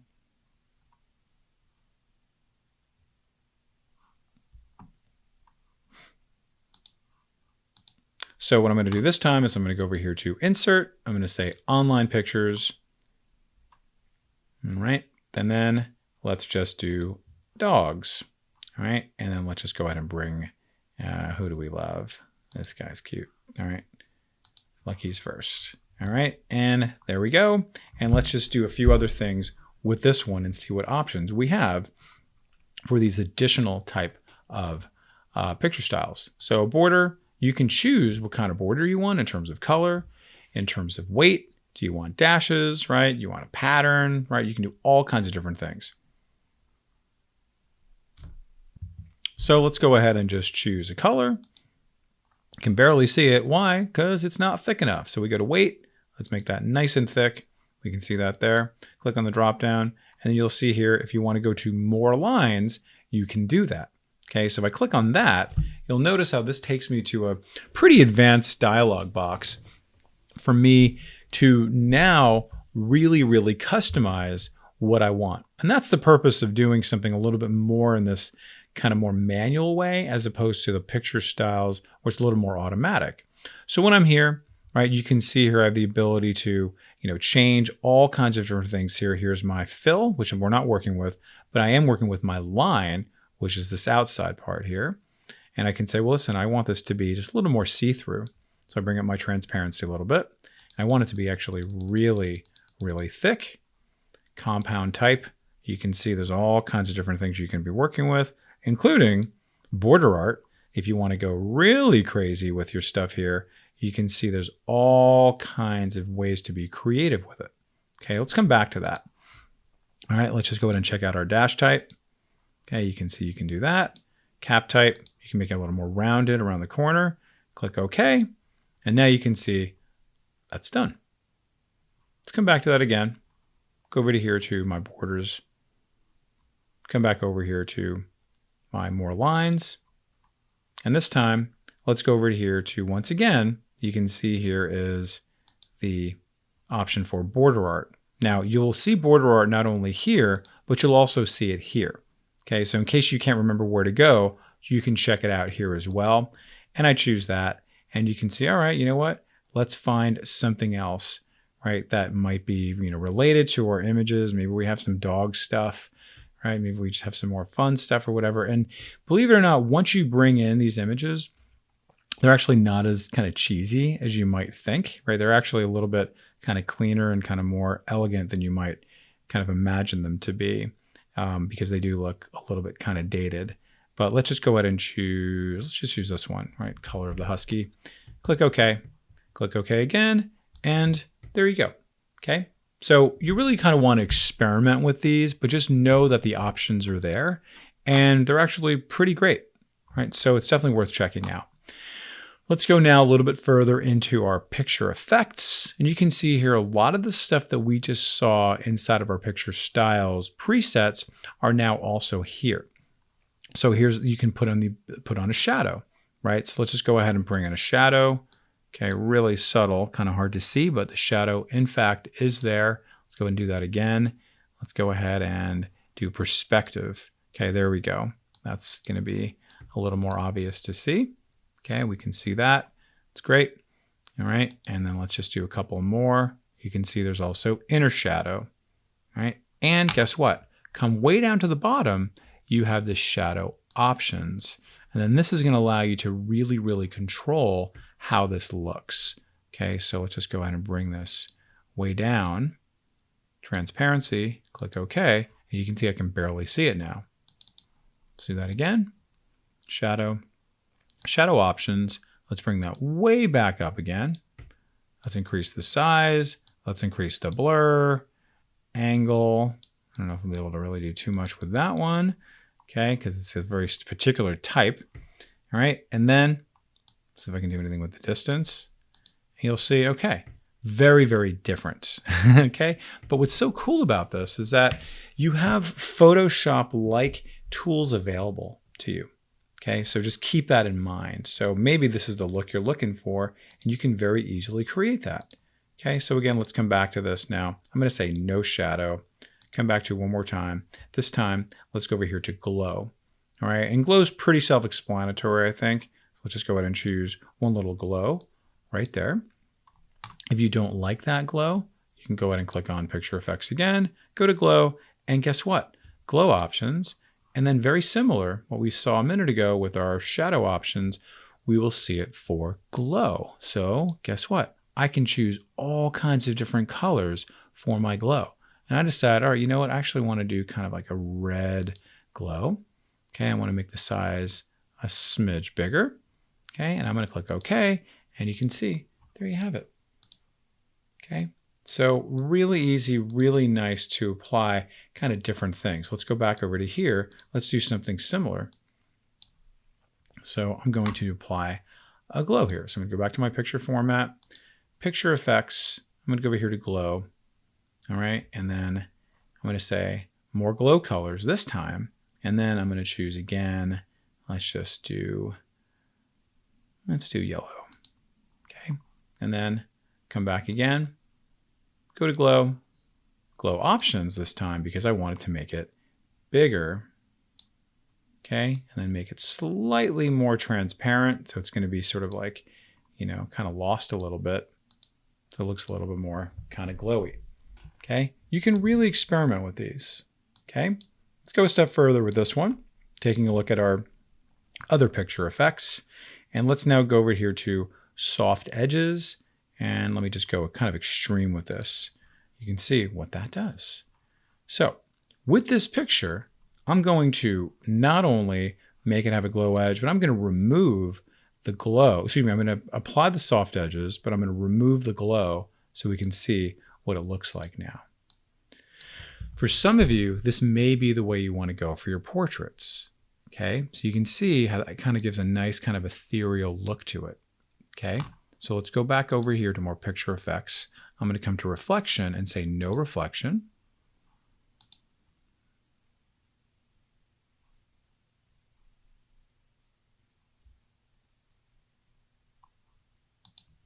I'm going to come back over here to picture effects. I'm going to say no shadow. Okay, and that's getting rid of the shadow. And then maybe this is the look you're looking for. Let's do it to our friend here. Something similar. I'm going to go over to here to our picture effects, soft edges, come way down like that. I'm going to remove my glow, no glow. And now let's go ahead and remove the border. And that's kind of a nice little look, right? Kind of adds a little bit of kind of romance, you know, a little bit of the kind of Betty Davis look there.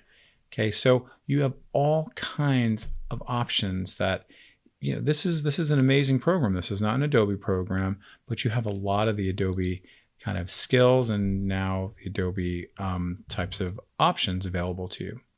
Okay, very good. Now, let's now talk a little bit about some of these options here under Arrange and also Crop. All right, so let's just start off with Crop first of all. All right, cropping is very simple. I'm going to click on the crop icon, and this is going to allow me to actually crop out certain parts of this. So notice how I get these little black bars that come around this. I'm going to move my mouse right to kind of like to match up with one of the black bars. Get rid of it here. Click and drag, get rid of it here, and then maybe even come down a little bit there. Sorry for your little ears. Okay, and then click away, and now notice I have a very different picture. Okay, let's come back to that again. Now, what I'm going to do, I want you to notice there's a drop down here to crop to shape. Okay, and this is where things get kind of interesting, right? Because I can actually adjust it to whatever shape I want it to be. Okay, so watch this now. I'm just going to make this kind of be inside of a rounder framing, right? Think about it like that. So I say crop to shape, and then I'm just going to choose this one right here. You'll notice how now it's exactly what I want it to be. Okay, and I can make this nice and big, and you can see now it is this shape. Okay, let's do another picture. Those of you cat lovers, let's do one more. Let's say insert online pictures, and then let's bring in cats. And let's just pretty much do the same thing, right? Bring the first ones. Okay, it's great. And now I'm going to make this nice and big, but I'm going to make this into a rounded circle, right? Kind of an oval. So it's going to be a little bit different. So that is going to be crop to shape. So I click on the drop down, crop to shape, and I'm going to come over here to my oval, and just like that, I have a very, very different looking image. Okay, let's do it one more time now for our picture effects, and let's just have a nice little soft edge on them. And oh, isn't that cute, right? So it just kind of adds on a different level of, you know, kind of tone for you when you kind of add those things on there. Okay, so very good. Now we're going to finish off this discussion by going over these right here in terms of working with our range options. Now I want to have this image with the dog here.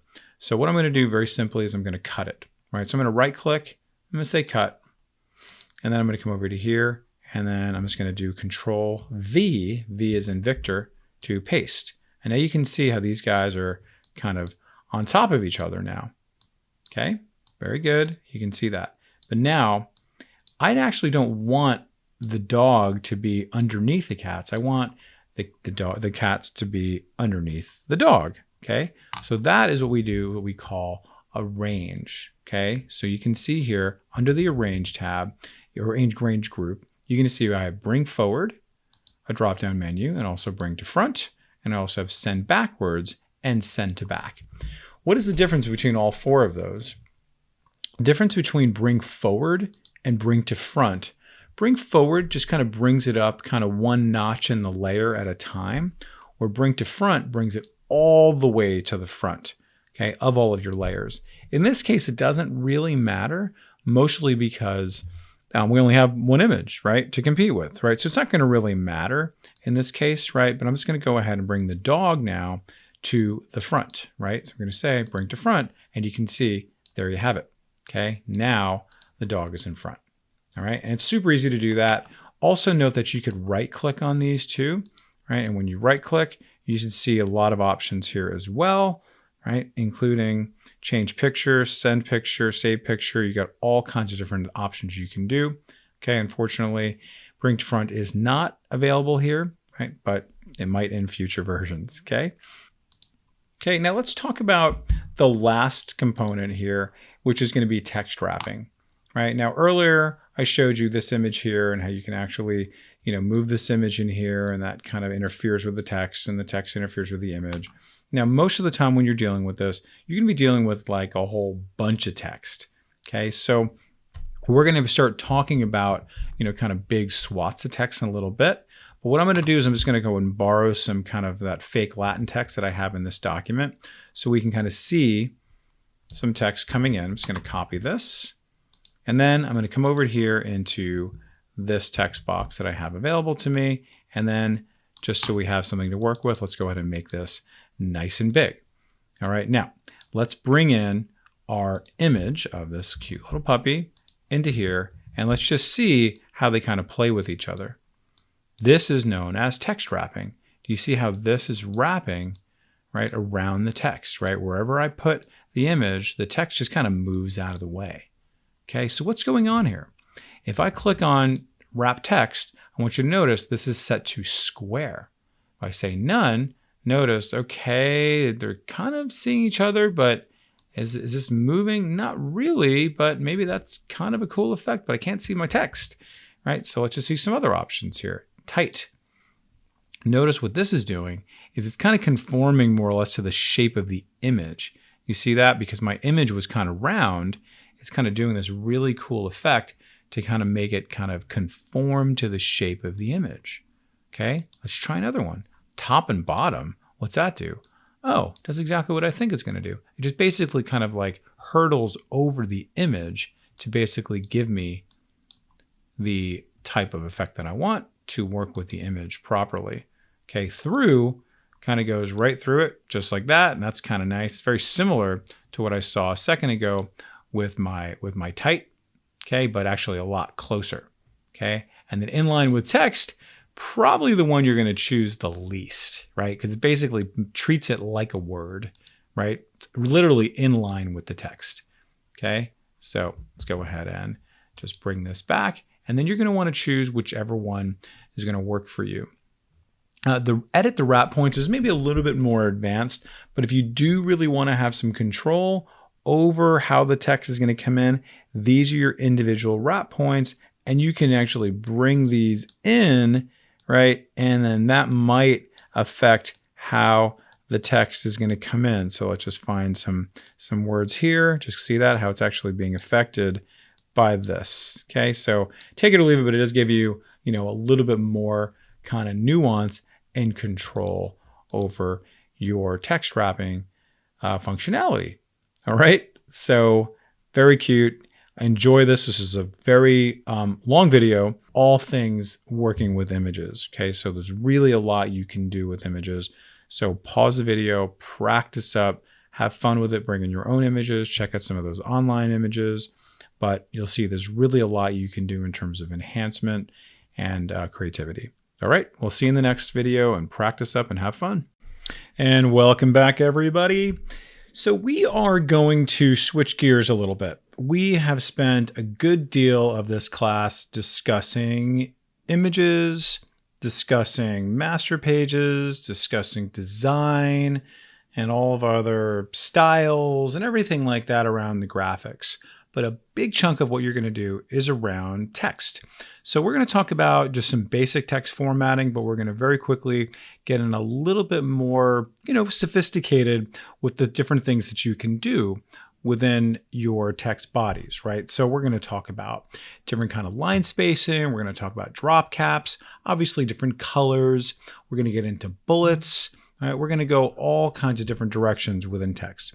But let's just start off just looking at something that's already complete. We have this brochure, and we're going to see what we can do to make some edits to this. Okay, so all of your options for type is going to be over here if you want to do things manually, right? So if I wanted to manually change my type or my font, I can do it here, right? I can just go ahead and click on this little drop down. You can see I have every option available to me. So if I go ahead and click here, there you can see there's that word that I'd selected now as elephant font. Go ahead and do Control Z to get rid of that. If I want to go ahead and select everything, I can very easily then make a change to that. And you can see very scary looking font. If I want to make that font bigger, easier to read, just go ahead and make that bigger, just like that.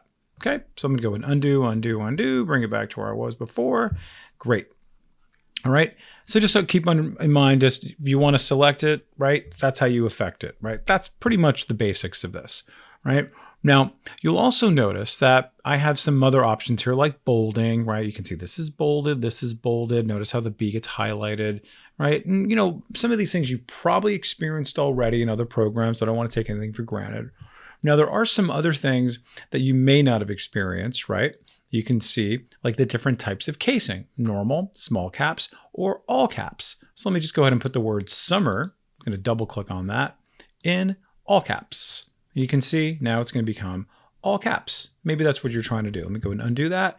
And I'm just going to go ahead and do a triple click here and then do the same exact thing. I'm going to say all caps. And then everything gets in all caps. I'll go ahead and do the same thing now, but do small caps, and let's see what the difference is. Let me go ahead and zoom in, and you can see how the first letter is the bigger version of the cap. And these are still in caps, but they're smaller versions of it, okay? Which is a nice kind of design choice. So maybe you want to do that, and it also doesn't take up as much room. So maybe I'll keep it there, all right? Now, you'll also see that within this same area, I have all these other options for, go ahead and highlight everything again, for my color, right? I can change the different colors if I want to, right? You'll also notice that I have all my colors that are related to the theme that I chose originally, right? So if I change my theme, guess what? All of the scheme colors will then change. Okay, so just keeping that in mind.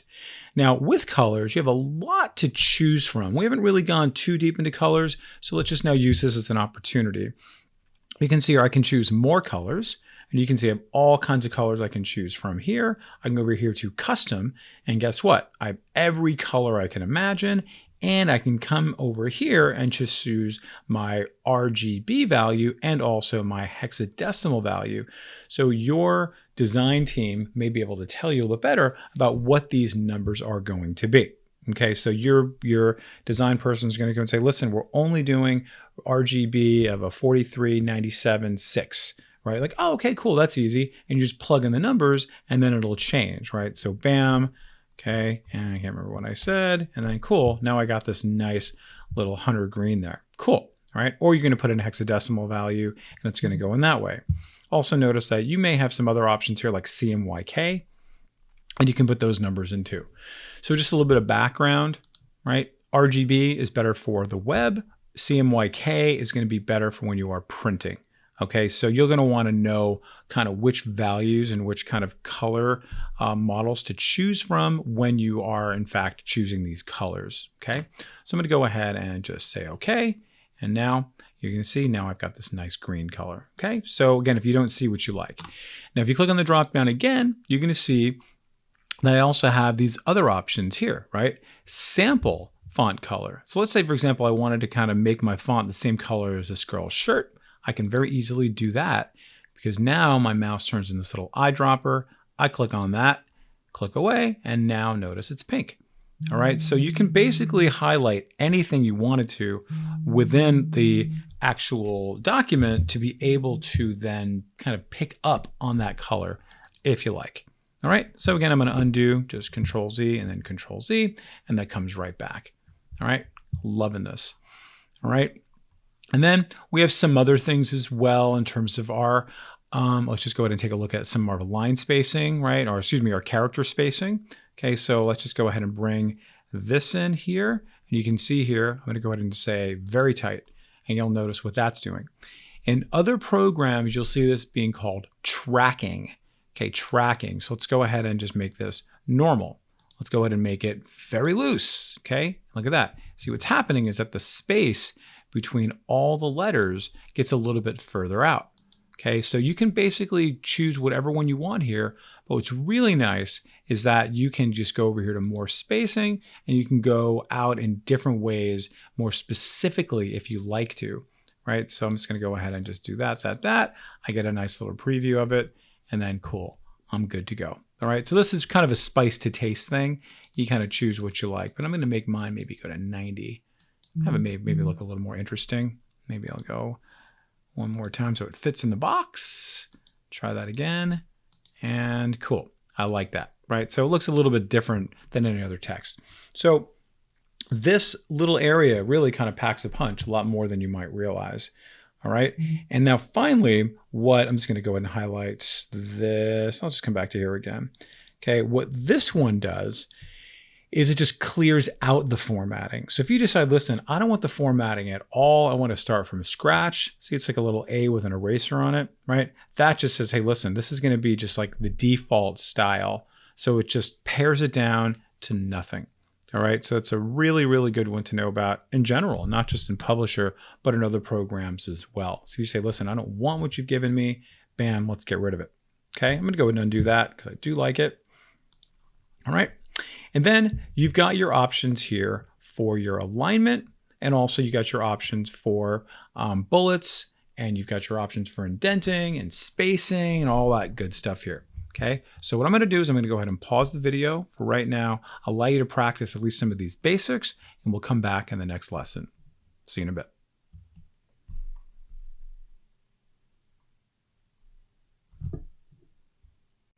All right, and let's continue on with this discussion about our paragraph group here, because there is a lot more than meets the eye than what's going on just right here on the surface.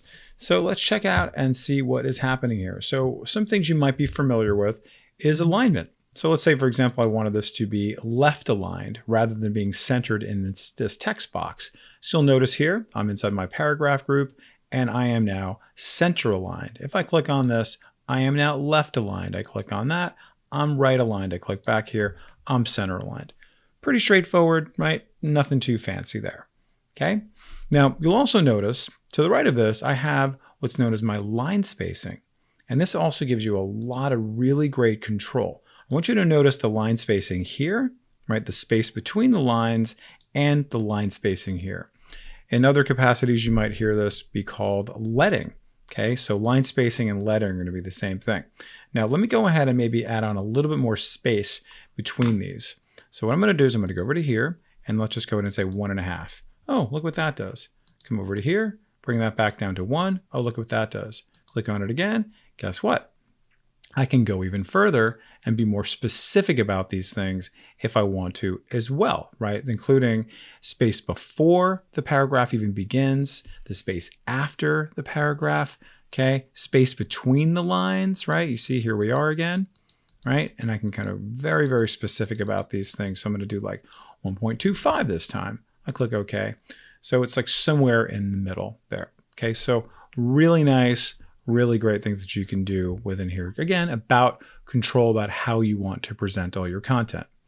Okay, so let me go over to another document and let's now work on our indenting.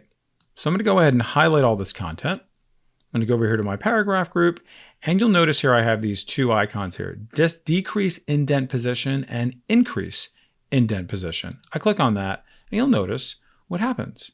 A nice little indent happens there, right? And it goes up a very specific amount in terms of how I want it to indent. What is that specific amount? It's going to be right up here. You can specify where that's going to be. So I want you to actually zoom in here to see exactly what's actually going on right here. You can see how we have these three little icons. These three little icons are indicating a variety of different things that are happening. If I click here, notice how that changes the placement of it. Go to here, same placement because the margin is the same. I click here and notice how that changes. If I wanted to make sure that this kind of indenting was done in a little bit of a different way, I can go ahead and then just zoom in, right there. You see that bottom little rectangle, and just drag that over a little bit more to the left, and notice how I can have that kind of control over that indent. So this is related to this, obviously, and then this is related to this. Okay, so it's really kind of cool how we have that kind of control over where the margins are when we indent. Okay, so pretty cool to be able to have that kind of control, right? Because we just kind of take it for granted that we can't really do too much more after the program sets us up. Okay, so just keeping that in mind. All right, now the next thing we're going to talk about is our ability to work with columns. Okay, so let's go ahead. I'm just going to go ahead and highlight everything here. I'm going to go over to here. You'll notice Very simply, how many columns do you want? Right now, this is one column. I say 2 columns, and then notice what that does. It now splits it up into 2 columns, giving me the opportunity to then maybe resize this, and that's actually going to show it in a little bit of a different way. See that? This is now 2 columns. So if we take a look at my ruler again, I click here, and then take a look at this white here. I click on the second column. It's a totally separate little space within the ruler. Click, click, click, click. And you see you actually have, again, a lot of control over things, and working with columns is pretty great because, again, it allows you to just kind of separate things out in a little bit different way. Let's take a look at, let's just say this one, excuse me. Let's go ahead and take a look at this one. And again, let's go ahead and come to here, 2 columns, and you can see how that's a little bit different, right? Let's bring this picture down here. Yeah, see, 2 columns, right? Let me go ahead and make this a little bit wider. Okay, very nice. So let's make it a little more narrow so it kind of balances out a little bit. Depending what you want to do, just notice how it kind of reinvents itself. All right, so lots and lots of good stuff you can do here.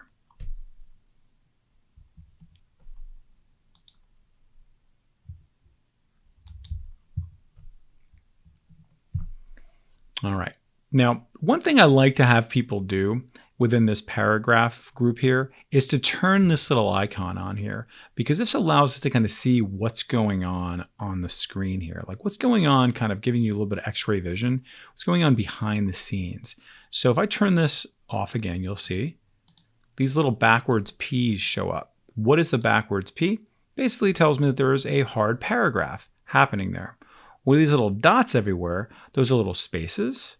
Some of you may also may see other little marks there, right? Like a little forward arrow, right? That's going to be for tabs. Maybe it's the end of a table, right? Something like that. So if I come over to here, right, you might see, different ones, right? You can see this is the end of this, right, within the actual text box, right? See, it's a little bit of a different marker. So if I turn this off, that goes away, okay?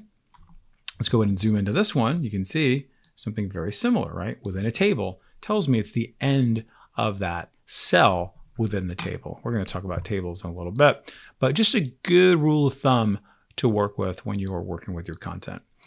All right, so we're going to stop right there. We're going to come back in a little bit and we're going to talk about bullets and numbers. So go ahead and pause the video, practice, and we'll see you in a bit. This is just a little added bonus because we didn't talk about this before. So drop caps, pretty straightforward. Let's go over here to our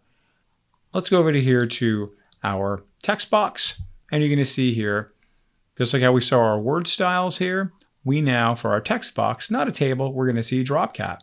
So I click on that, and then notice all these little fancy drop caps I can do here. So I'm going to go ahead and maybe choose that one. Ooh, that's kind of cool. Maybe choose a different one. Oh, that one's kind of fun too, right? Just find one that's going to work for you. Okay, maybe first letter for second letter. Okay, that's interesting, right? But then guess what? I'm going to go ahead and just choose this one.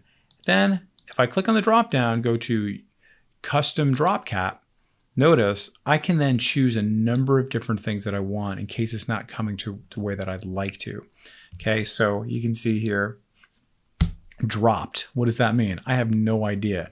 So if I click on apply, I'll be able to actually see it before I commit to it.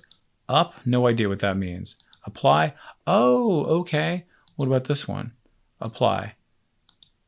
It doesn't really do too much, okay? Kind of like the first one right there. Okay, that's kind of nice, okay? This one is like how many lines you might want to do, okay? So size of the letters, just go ahead and just say, all right, how many lines is that going to take up? Whoa, man, that's fun, right? It really takes over. Okay, number of letters. So it's actually going to be the first 3 letters of this. So I can say, hey, this is going to be use. All right, cool, I like that. All right, now let's go ahead and choose a different font potentially, choose a different color potentially, right? It's really, again, up to you. What do you want to do? All right, so I'm going to go ahead and say apply. All right, and I'm going to bring this down just to 1 letter, apply. All right, and then let's bring it down to something not so crazy. Let's just do 3. All right, and that's a little more manageable. Okay, and then you got a few other options that you can experiment with as well. All right, I'm going to click OK, and I'm pretty happy with that. All right, so working with drop caps is pretty cool. All right, so experiment with that, have fun, and we will see you in the next lesson.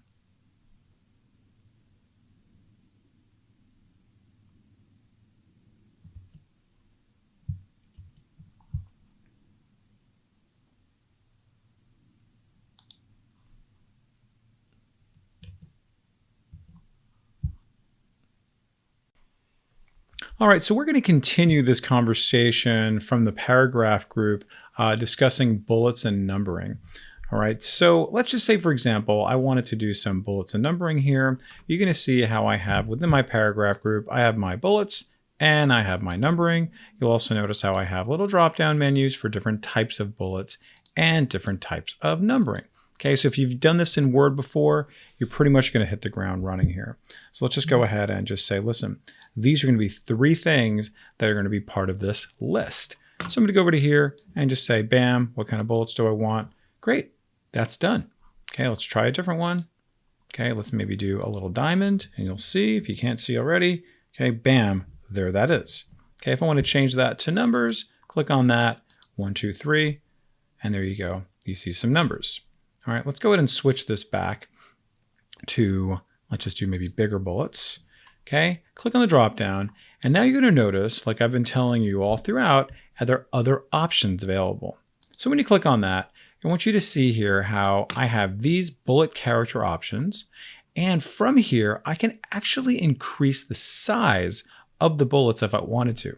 Right, so if they're not coming in a more prominent way, you can very easily change that, right? So I'm just going to go ahead and make this, let's just say 20 PT, click OK, and now notice how they're significantly bigger. Okay, pretty cool. Let's go ahead and do something else. Let's now decide we want to adjust the indent. Okay, so keep your eye over here. So indent list by what? Oh, that's interesting, or less. Okay, so you have that kind of control, which is really nice.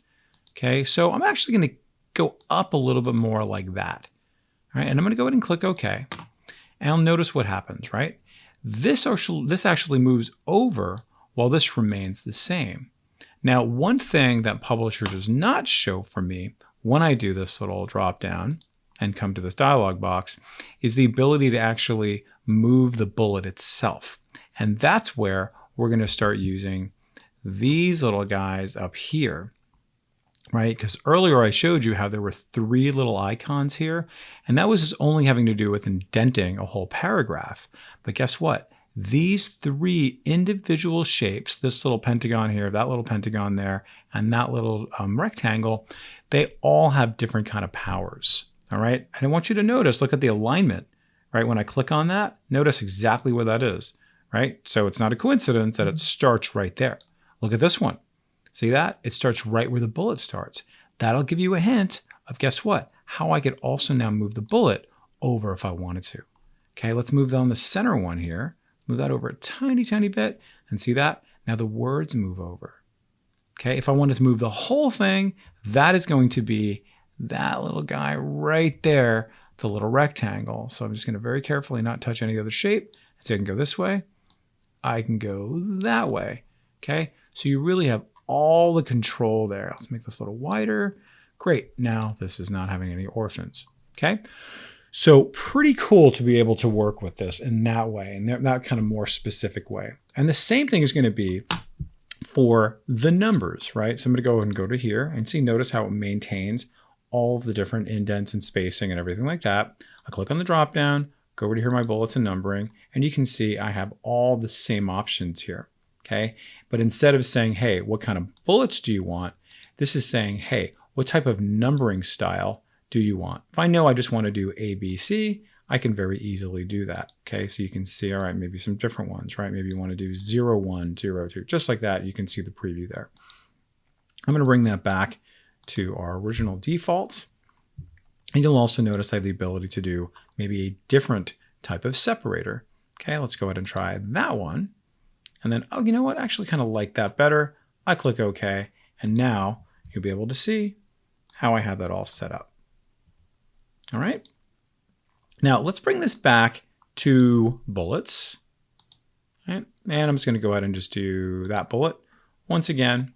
And again, it maintains all my spacing and indents and everything. But now let's go ahead and try something a little bit different, something a little more creative that you might want to experiment with. Let's click on the drop down, go back to bullets and numbering. And this time I'm going to go over here to character, because instead of doing these plain old boring circles or diamonds or arrows, I'm going to go ahead and choose character. And you're going to see here, I've got lots and lots of different characters to choose from, right? If I want to do, let's just say a club or a spade or a heart or something like that, or some arrows, right? You can see there's lots and lots of options here.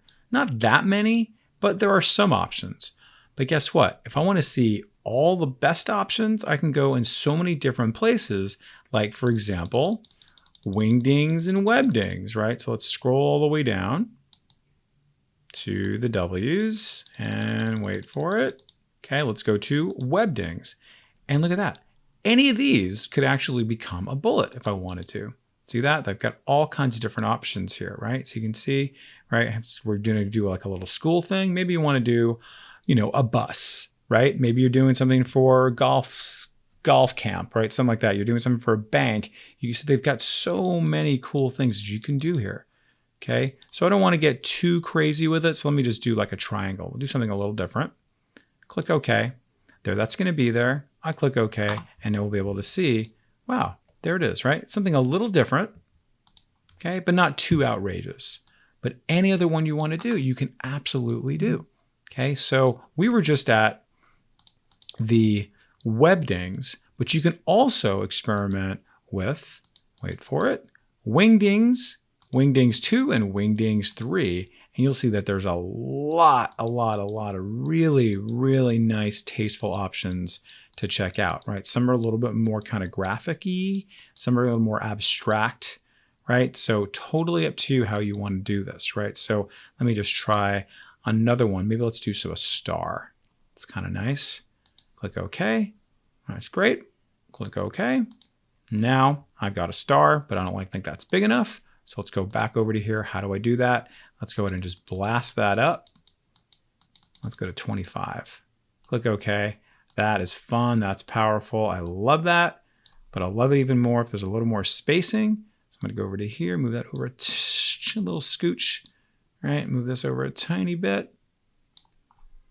Great. Love that. Okay. So it's really all about control, and it's about creativity as well. All right. Now, the last thing I'm going to do with this is I'm going to adjust the line spacing for this, because I really want them to look a little different than what I have here. So this is going to be a little review from one of our last lessons. So you highlight your text here, and I'm going to go over to here to my paragraph group, come over to here, and I'm going to say, I want that to be just single line spacing. If you wanted to go even less than that, you can do that, right? You can go lower and lower and lower, make it even tighter. Okay, so you have all the control in the world. Don't forget that. It's just a matter of knowing where to go. Okay, so go ahead and just practice up using all the tools within the paragraph panel, taking a look at your bullets, your numbering, your indenting, your columns, your line spacing, and remember to go into all the extra options that you have available here, looking under the hood inside of your paragraph marker there, okay? And if you're feeling a little bit more ambitious, you can always check out your little dialog box launcher and see what other options are available for you here as well for a lot of these, okay? So we haven't really gotten into these more advanced things, but this is something that you can experiment with. It's something we might do in a future class, but I want to kind of lead you here in case you're feeling a little more ambitious. All right, so again, please pause the video, practice up, and we'll see you in the next lesson.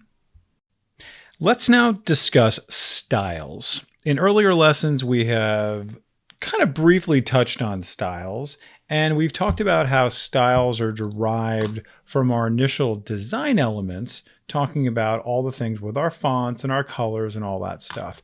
But let's get a little bit deeper into styles. Now that we're kind of talking more about text and type design and font and all that stuff, let's talk about styles and kind of first define what a style is. A style, put very simply, is a saved format. Okay, so looking at this particular set of text here, you can see here, I have a style. It says right here, story headline. You can see how it's formatted in such a way. It's pink, it's the size or whatever. Come over to here. You can see it's also here, here, and here. Remember, the kind of running theme throughout has been about consistency, right? And also a little bit of efficiency. So let's now see how this ties into our style panel here. So I'm going to click on this. I'm going to go over to my home tab, and I'm going to go over here to styles. And I want you to notice there's this story headline. And you'll notice how there's a whole bunch of other preset styles that you can very, very easily apply. Okay, so just looking at this very simply, I'm just going to go ahead and click on this whole paragraph here, come to here, and then very simply, I want you to notice how this is now the title style, but I can come down here, I'm just going to make this heading 2, and then notice how that changes. Let's do it again. Let's bring this down to heading 1, and you can see how that changes, right? So it's a saved format, okay? So really easy, okay? So you can see how easy it is. Now I'm going to go ahead and put in another just plain text that's going to be here. All right, and I'm just going to say our family history, okay? And when I click on that, I go over to your styles, you're going to see that the name of this style is just body copy. Even when something seemingly has no style at all, it actually still has a style associated with it, okay? So that's pretty cool, right? So now let's go ahead and just choose that, and look how easy it is for me to apply that style, okay? So not only do we have consistency, but what's the other word? It starts with an E, efficiency. Okay, so look how cool it is, right? To be able to very, very quickly apply this, right? So across the board. Does this have a style? I don't know. Maybe it does, maybe it doesn't. Oh, it's a quote. Wow, who knew? Maybe I want to do another quote over here, right? So, okay, I'm going to go ahead and just put in something else, right? Let me just go ahead and move this up a little bit. Draw out a text box. Okay, great. And then here we're going to say grandma's famous quote. Okay. And then I don't know what it is right now, but right now I'm going to start it off. Okay. So kindness with compassion and truth. Okay. That's what grandma always said. Now, what I'm going to do next is I'm going to highlight this. I'm going to go back over to my home tab. I'm going to apply this from scratch because I want it to be consistent with all the other quotes. And look at that. Perfect. I think the period should be inside there, if I'm not mistaken. That's what grandma would do. And you can see I have consistency and I've got efficiency because I'm able to apply this across the board. Okay. So styles are just so key to allow you to have that level of consistency across the board, okay? Now, earlier we talked about the fact that you can also control your styles more globally by working with all your fonts here and then also creating new fonts, okay? So go ahead and watch the earlier lessons to get some review on that. Now, what we're gonna do next is come up with a situation where we say, listen, you know what? We're not doing this pink anymore. Right? It's like, oh man, yeah, I don't want to do that pink, but guess what? Like, I've got it in how many places? It's going to take me forever to have to work with this now. Guess what? All I need to do is make a change to this right here, right? And I'm going to make this whatever color I choose, okay? And I'm just going to make this maybe blue, right? It's a nice sweet color. Great. And then what I can do is go over to my styles again. I'm going to find that story headline and notice it's still pink, but guess what? I'm going to right click on it and I'm going to say update to match selection. Choose that. And then guess what? Blue, blue, blue, blue, blue, right? Everything that had the story headline style is now matched to what I set this up as. So it's really easy to make those changes. Let's try it a different way. I'm going to go over to here, back to my styles. I'm going to right click this time. And now I'm going to choose modify. I choose that. And this is going to come up with a whole bunch of options for me to work with, right? You can see here my font options, text effects, character spacing, right? The list goes on and on and on. Okay, so I'm going to go over here to font, for example, and this is going to give me a whole bunch of more advanced font options. Okay, so as an example, let's just say, hey, listen, we're going to do underline over every single one of these. Okay, and I'm going to make these in all caps. Okay, it's going to go across the board. Love that. Very cool. But just notice some other options like for number style and a few other ones here. Different fill effects if you want to do like a gradient or something like that. Lots of options there. Okay, so I'm going to go in and click OK. You can see it updates here. Click OK. And then what? Holy cow, look at that. Changed everywhere. Okay, consistency and efficiency. It is pretty awesome, right? So really, really love this. Okay, now sometimes you're going to be doing something totally from scratch, and that's when you would just make your own style. Okay, so I'm just going to go ahead and just do one. Let's just say right here, right, and I'll just call this one, you know, footnote. All right, and then I can call it whatever I want, but because I don't really care about it is I want this to be kind of smaller and italic, and that's really all they're going to be. Now I'm going to make a new style based off of this, right? So I've created here on the front end. Then I'm going to go over here to my styles panel, come down here to say new style. And then I'm just going to call this footnote, right? Call it whatever you want. Okay, but I'm going to call that footnote.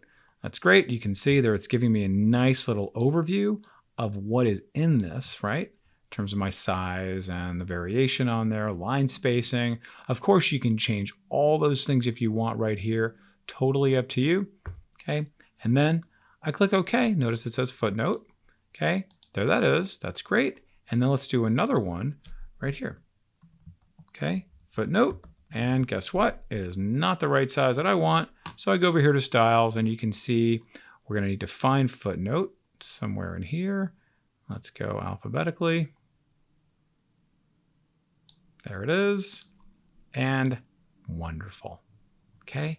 And you can probably guess if I wanted to make some changes to this across the board, I can do it in one of those two ways I showed you, including going to modify. Okay. So styles are your best friend. It is something that most people choose to ignore, whether you're in Word or any of the other programs that actually incorporate styles. I highly recommend you incorporate this into your everyday use, no matter how great or small your projects are, because it will save you a ton of time because it's about efficiency, and it will also make all your documents look great and well styled because guess what? Because of consistency. All right. Pause the video, maybe take out one of your own documents and put this to use. All right, and we'll see you in the next lesson. Thanks.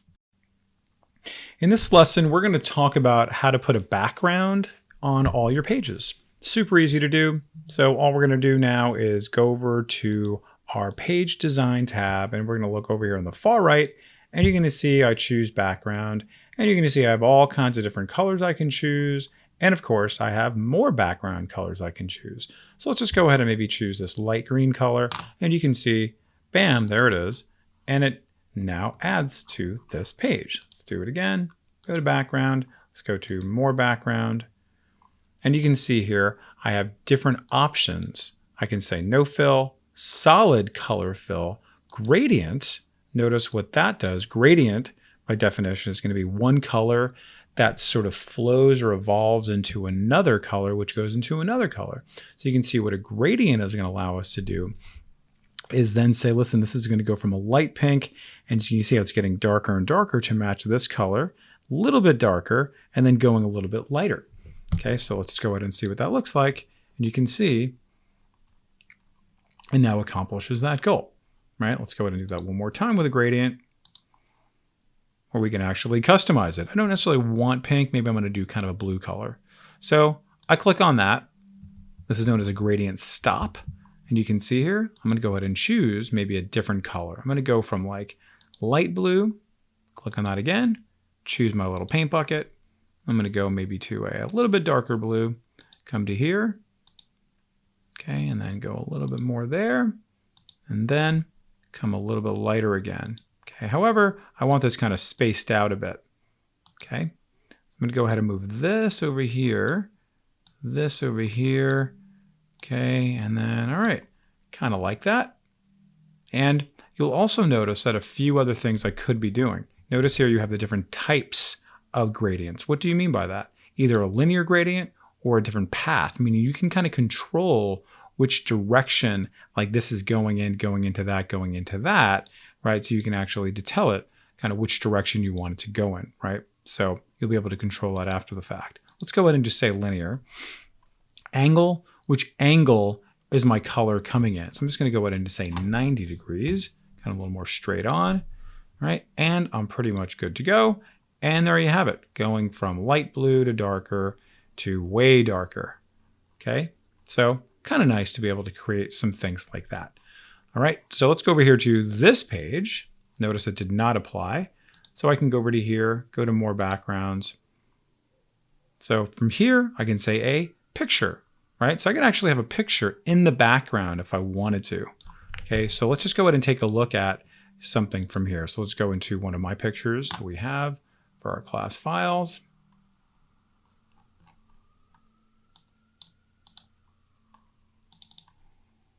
All right, and then let's just choose, let's see, the Earth. Okay, I do that. And it's in there, right? Can't really see it. But what I want to do is I kind of want to make it a little bit more transparent. Can't really see it. Click OK.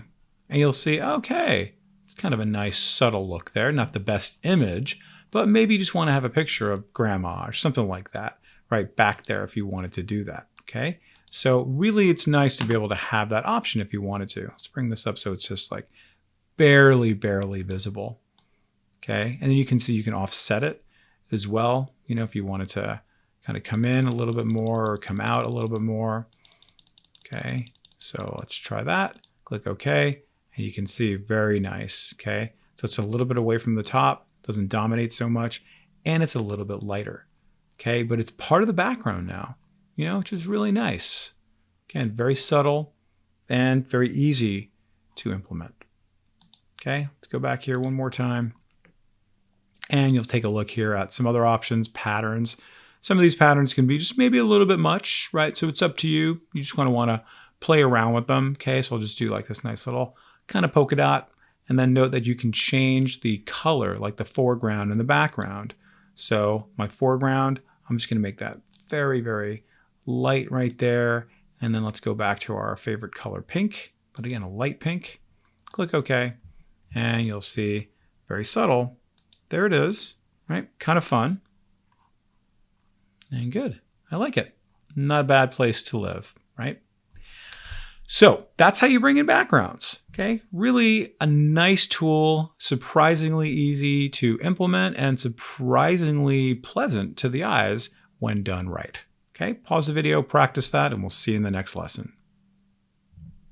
In this lesson, we're going to continue on with our discussion about our building blocks, but we're going to go into a few different more kind of like off the shelf, but nonetheless really important, very valuable tools. We have over here our page parts, and we also have these things called advertisements. Okay, so page parts, these are basically just like off the shelf, really nice looking elements that you can just bring in and just pop in your own content. Right, so you can see here we have headings, pull quotes, sidebars, stories, all kinds of really nice looking things. They're going to allow you to then just say, listen, this is what I'm going to put in for my content. So let's just start off with one of these sidebars. I click on that, and then just like that, it pops in as one big group as now a sidebar. So if I wanted to change this, I can very easily change this, right? So notice, remember I talked about double clicking. If you double click, that now takes me to my picture format. And this is going to allow me to do a whole bunch of things here, including, right, it's changing my pictures and doing all that good stuff here. Now, of course, I don't want this picture, so I can very easily right click and say change picture and then bring in my own picture if I want to. All right, so this time I'm going to use one of my Bing searches, okay, and I'm going to type out bunny this time. I'm going to put a little bunny in there and see what pops up, and that is the cutest bunny I've ever seen in my life. Okay, and then wait for it. Wow, so cool, goes right in there, And then I can put in my text bunny 2022. Okay, and then there you have it. Like, holy cow, this looks really cool, really quick. So I can also resize it if I want to. Let's do that, see what that does. Maybe make it a little bit wider. Cool, so now it's gotten even more kind of prominent on the page. Okay, so very cool. So how did I get there? Again, all I did was use one of these page parts. And the process is more or less going to be the same across the board, right? So let's just start off with a heading. Okay, so I'll just do this one. And I'm going to come over to here. This will be my heading. This will be my sidebar. Okay, and let's make this a little bit wider. See how everything now just flows right into place. Okay, and I'm going to say Bunny Fancy. Okay, and then this is going to be summer 2022. And look at that. Like, I just saved myself a ton of time having to draw some things out, even try to come up with something creative. And I did that very easily by working with these page parts. Maybe you want to try a few other things. Here's some pull quotes, right? You have these other nice little stories with these little matrices. I mean, the list goes on and on and on. I mean, and this is pretty much like up to you how you want to try these out. Okay, so I'll just go ahead and do one more. You can see that comes in here very easily. Change your text to whatever you want it to be. Move it around however you want. Okay, and the last part we're going to do is go to, guess what? The more page parts. You've heard me talk about that and encourage that. Really, really always take the bait, go to more, and you're going to see, okay, look at this. Here is a whole bunch of other kind of headings. Here's a bunch of pull quotes. Here's a bunch of what? Reply forms, sidebars, stories, holy cow, table of contents. And guess what? Let's go ahead and click on all. And then, man, this is so generous. Just unbelievable how much is available. And it's all customizable, okay? For you, by you. So we'll go ahead and close that out. Come back to here. All right, now I'm gonna go ahead and insert a new page, right? And it's gonna be after the current page. I'm gonna go ahead and do blank, and there's that. And let's just do the advertisement. Very similar, but you can see how we have all of these kind of just like more graphical things, more sort of monochromatic, but this could be kind of fun. You choose this one. Let's make that a little bit bigger. And then notice this is actually a shape and a text box inside of this. Okay, so I'll just say vote. Okay, just like that. Nice, and that fits right in. Just notice I can also select this, go to my shape format, change my color, my shape. Wonderful, look at that. And I'm all good to go. Okay, so let's go ahead and check out another one. Insert, advertisement, and you'll see, okay, some of these are just like pre-built. Check it out. What do you want to do there? Okay, kind of on the nose with something that's very specific to something, but you can very easily change all these. But it's a nice little layout. Put your logo in there, whatever you want to do. Again, let's go over to here now to more advertisements.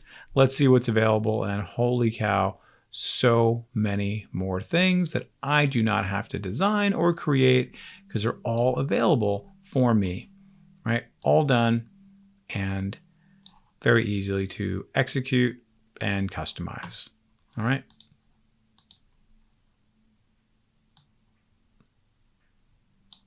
Wonderful, wonderful, wonderful. Okay, so pause the video, practice that, give thanks to the publisher gods for all their generosity, and we'll see you in the next lesson. In this lesson, we're going to talk about how to insert tables and also how to modify your tables to make them look pretty and presentable. Okay, so right now we're looking at this document, and this, believe it or not, is a table. So this table has some nice functionality to it with some fill colors. We can see we have every other row is a different color. You can see how we have this as a heading. This is also kind of a heading, but for the rows. Okay, and you'll also note that this is something that's allowing us to merge this into one. So let's just see what we can do. I'm going to try to recreate this. Okay, just so we kind of look at this, but this is just, a simple one, but the process is pretty much going to be the same across the board, whether it's, 7 rows, 3 rows, 7 columns, whatever. All right, so let's go ahead and just go over here to insert. And then right underneath the word insert is table. And you're going to see how we have all these little kind of boxes here. Notice this is going to allow me to do 4 columns by 3, 4, 5, 6, 7, 8 rows, whatever you want to do. Okay. In our case, we're just going to do 2 by 3. Okay. And then this is going to come up and you're going to see I can then move this wherever I want. I can also resize it doing however I want to.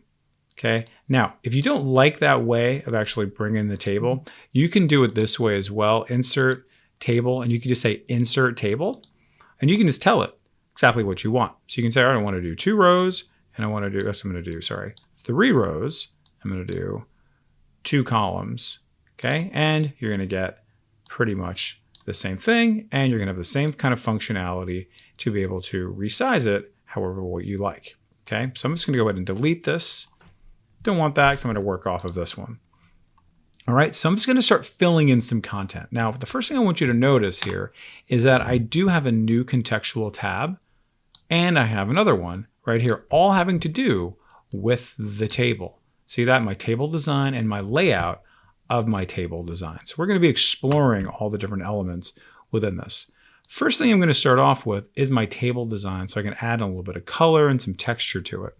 So I click on this, and you're going to see here I have all kinds of different things I can do. So let's just go ahead and just choose blue, and very nice, right? Pretty cool. Allows me to do that really nice stuff there. And now I'm just going to just change this to open house. Great. And then here, let's make it September 1st. And this will be September. Can't type. September 7th. Okay, great. And there you have it, right? Super easy. And I got the whole thing selected. Now I said, you know what? I don't really like that color anymore. Let's actually go to orange. Nice. Let's go to gray. Nice. Let's go back to this yellow color. Let's go to this one. Okay, great. Oh, look, and that matches that. What do you know? All right. Now let's go ahead and resize this so it's a little bit bigger. Let's resize it so it's a little bit wider. And let's also now change the font size. So this is going to be a little more like a heading. Now earlier I talked about how when you highlight it, you get this nice little floating toolbar, and that's what I'm going to use and make that nice and big. All right, I'm going to highlight both of these. Notice what I'm doing, just clicking and dragging over these, right? And this does not show up for that because it's an entire cell and not the actual font. So I got to go back to home, and I'm going to bump this up. Very nice. And it's looking pretty good.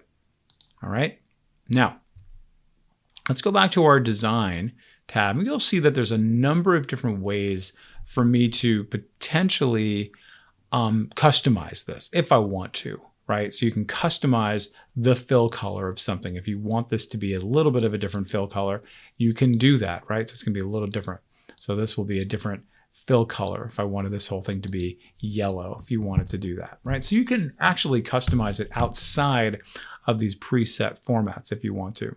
You also have these really neat word art styles, right? Which we haven't talked about too much. This will give us a really good opportunity to do that. You also have these options for drop caps, which we haven't really talked about either, right? So this is a good opportunity for us to kind of dovetail into that discussion about drop caps inside of paragraphs. Okay, so, but let's now just work a little bit more on what we can do for this kind of more titly looking thing. And that's going to be really good when we're working with big titles, this word art style. So let's go ahead and make this nice and big, right? Because word art plays really nice with bigger text. So you're going to see here, I have all kinds of presets. So what's a good one? Let's just choose that one. Click away. Pretty cool. Let's try another one. Click away. Okay, a little hard to read, especially on top of the black, but we know how we can change that really easily. Let's try that one. Kind of looks a little bit like it's kind of embedded in there. Not too bad, a little more subtle. Okay, now you do have other options here, right? Like the text fill, like you can customize what it's going to look like on the inside with different colors. The text outline, right? Let me actually just do like a little kind of a pink outline around that. And if I zoom in a little bit, you'll be able to see, okay, now it's giving a little bit of texture there, right? And you have different effects you can do, a shadow, reflection, a glow. Holy cow. So much you can do that brings us back to where we were before, right, with our images. Okay, and we can now do them with our text. Okay, so, but I want it to be now merged across here. So that's why I'm going to go over here to my layouts. Okay, whoa, lots of options here. Think about the design as basically like how you want your sort of like house to be decorated, right? Like your painting and your furniture and, you know, the art on the walls and all that stuff. Well, your layout is like the architecture of your house, right? The engineering of it all. Okay, so notice what some options are here for inserting rows and columns below and to the left and right. Okay, alignment options are all going to be here. Okay, and look at that, all grayed out, but very valuable is going to be merging cells and also splitting cells. All right, so let's just see what we can do here. I want to merge this together all in one. So I'm going to highlight all my cells here, just these two. Merge cells is now lit up. And guess what? It's now one cell, but I want to make this so it's going to be aligned in the center. So if I click on that, that's aligned in the center of the top. But now I'm going to go over to here, and then you can see how that just kind of dipped down a little bit. Now it's perfectly centered. I love that. And I want this too. Let's go ahead and make that left aligned, but centered vertically. Okay, love that. Okay, now I have lots of nice control around this. Okay, so there's going to be way more open house events that I need to deal with here, right? So I need to add on more rows. A couple of different ways I can do this, right? Number one, I can go ahead and just say insert below. You can see that. See, it just keeps adding them. That's nice. I want to get rid of them. I can just say delete rows, and that deletes it. Okay. Another way you can do it is to simply just keep hitting tab, and then it'll just continually add them on one after another. And then finally, you can also just simply highlight and then right click, and then guess what? Insert, and then insert below or above. So I'm going to go ahead and just say insert below, and now pretty cool. This table is really starting to come together. All right, now I don't really like this color, so I'm going to go ahead and change that because my text is kind of getting hard to read. Okay, and maybe I don't need that as a heading so much, so I can go to there. Okay, that's a little bit better, and I do need to center this though, so that's again a nice easy fix. And voila, pretty great. Tables are amazing. And guess what? If you're going to use this over and over again, let's harken back to where we were before, to our, guess what? Page parts. I'm going to go ahead and right click on this, and I'm going to say save as building block. And I'm just going to call this open house table. Okay, that's great. Great. Keep it as is. Click OK. And then later on, I'm about to go to another document. Let's check it out. And I don't want to have to create that ever again. That took me way too long and it was painstaking. Go to insert, page parts, and holy cow, look at that. In general and also recently used, there this is. Oh my God, that just saved me so much time. Okay. Okay, so you can see coming roundabout with all these different tools, creating tables, and then finally saving it as a building block page part you can come back to over and over and over again. All right, so pause the video, practice this, have fun, and really rejoice. This is a pretty great program, and use it creatively, and we'll see you in the next lesson. And welcome back, everybody. In this lesson, we are going to talk about linking, hyperlinks and linking text, linking images, and all kinds of different linking capabilities within Publisher. So let's say, for example, I have a website here that I want to link, right? So right now, this is just text, but I want to make it so when somebody clicks on it, it goes to our family.com website. So pretty easy to do. We're just going to simply highlight it just like that. And you're going to go over to here to where it says link inside of the insert tab. Click on that and you're going to see here, this takes us to this dialog box for insert hyperlink. Now, there's a lot of things you can link to here. So if we study this dialog box, you can see here we have link to an existing file or web page, which is where we're at right now. A place in this document, which we're going to explore in another chapter. Create a new document altogether, an email address. Maybe you want to say, hey, click on this, and then suddenly their default email address will open up. Okay, so lots of options here, including the option to do bookmarks. And again, that's what we're going to do in another chapter. So very simply, all I'm going to do is just type out www, and then look at that, ourfamily.com appears. Okay, and then if you click on the drop down, it might show you some previous ones that you've gone to in the past. And then if you need to, add in maybe an S in there, make sure that it is secure. And I click OK. And just like that, that is an actual link. Okay, so that's how you link text. Super easy. Okay, now let's say you wanted to link an image. Okay, you can click on that and you can go over here to link. Now, another really nice way to do this is to right click, right? So if I click on this right now, notice there's an option down here for hyperlink, right? So I click on that and I get the same deal here, right? So www, oh, and look at that, what's waiting there for me. Okay, and I'll just add that on there and click OK. And that is going to be a link. So when I publish it, this will be clickable. Okay, so pretty cool, pretty easy to do. Okay, now let's just do one more here where I'm just going to say, put in our email address, right? So just go ahead and make this a little bit taller. Okay, and then info@ourfamily.com.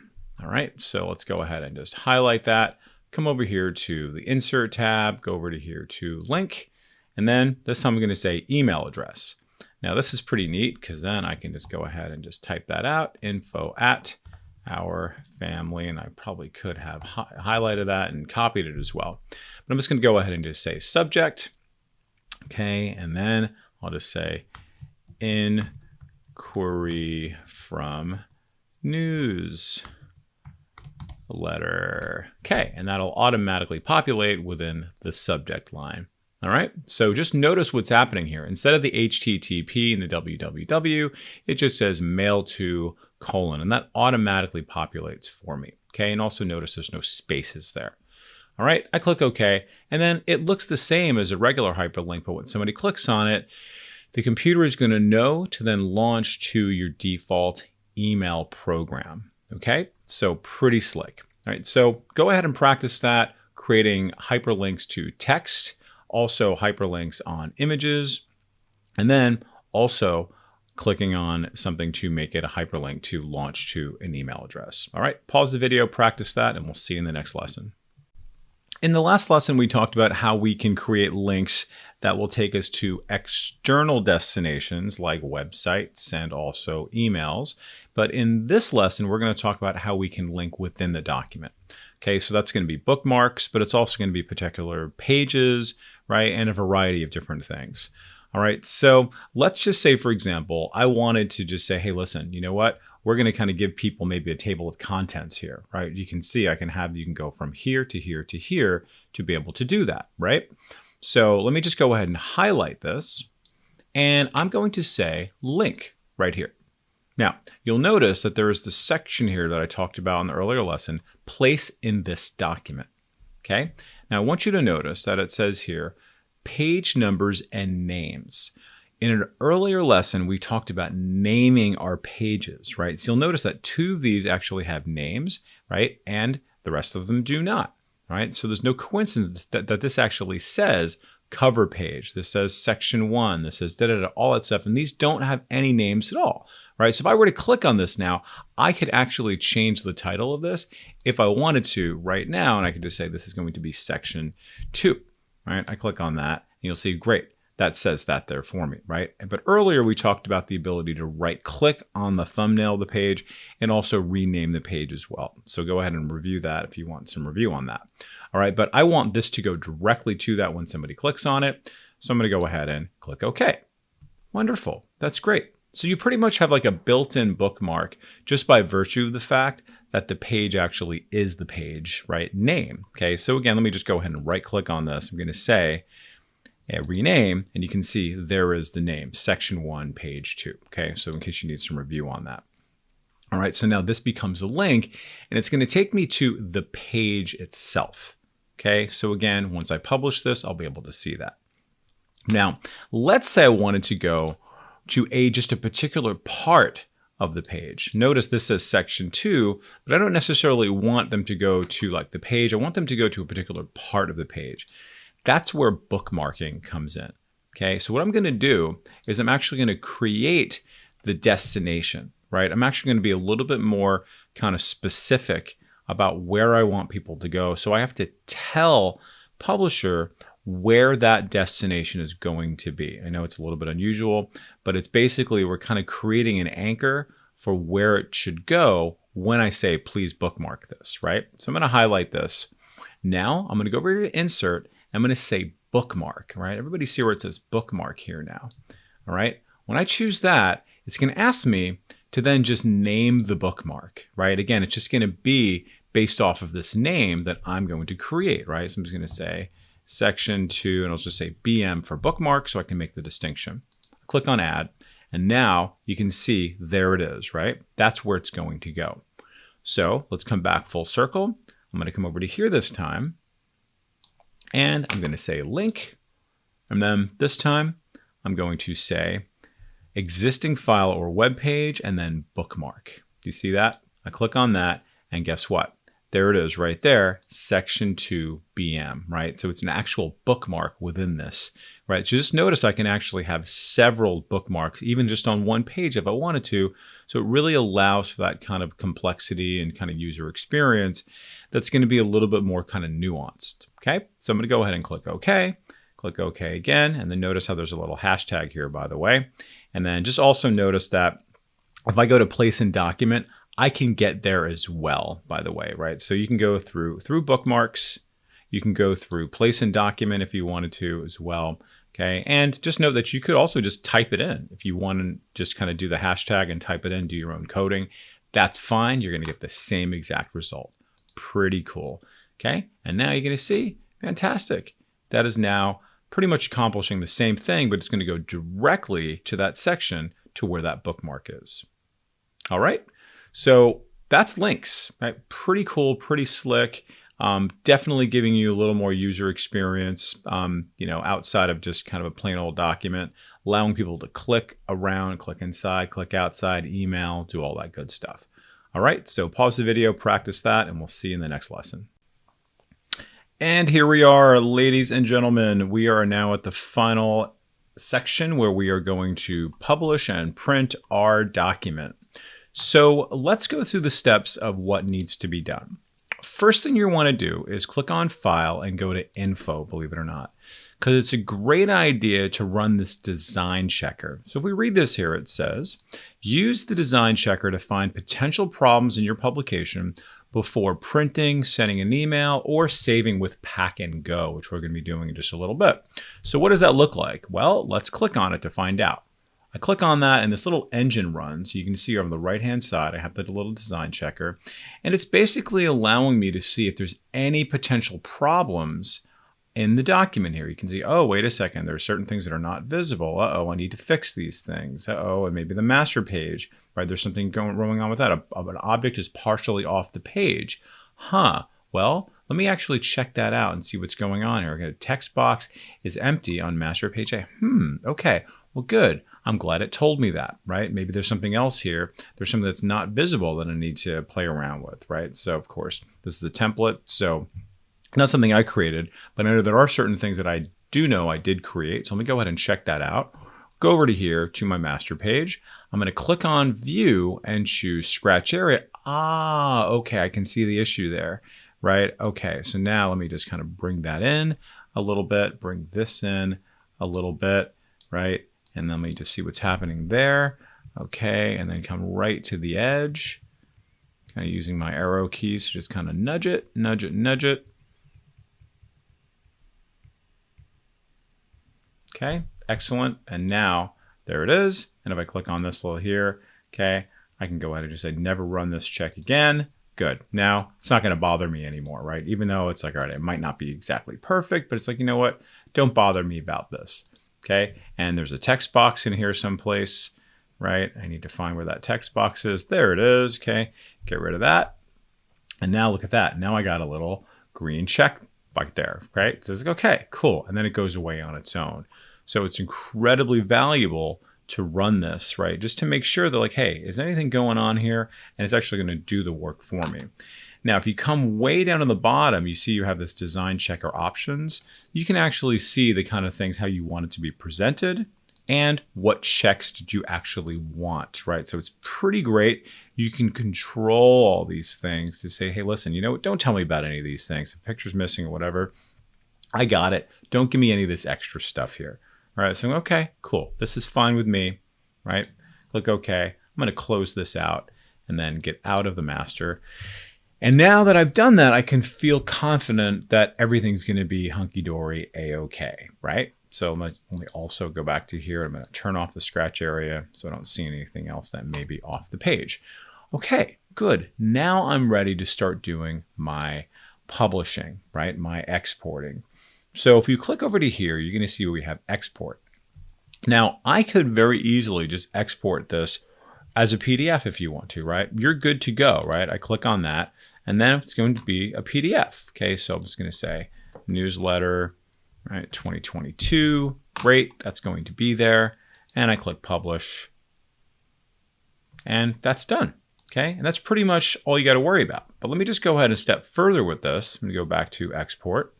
Click on that, and just notice how they actually give you other options for how you want to actually publish it. Okay, so if you don't really care, you do the first step. But if you really, really want to kind of control kind of size and certain elements, you can absolutely change this. So I click on options here, and then notice you can change the size of it, right? If it's coming in way too big, you want to email it, you can make it smaller. If you know for sure you're going to print it out and it has to be the highest quality of images and everything, go over to here to Commercial Press.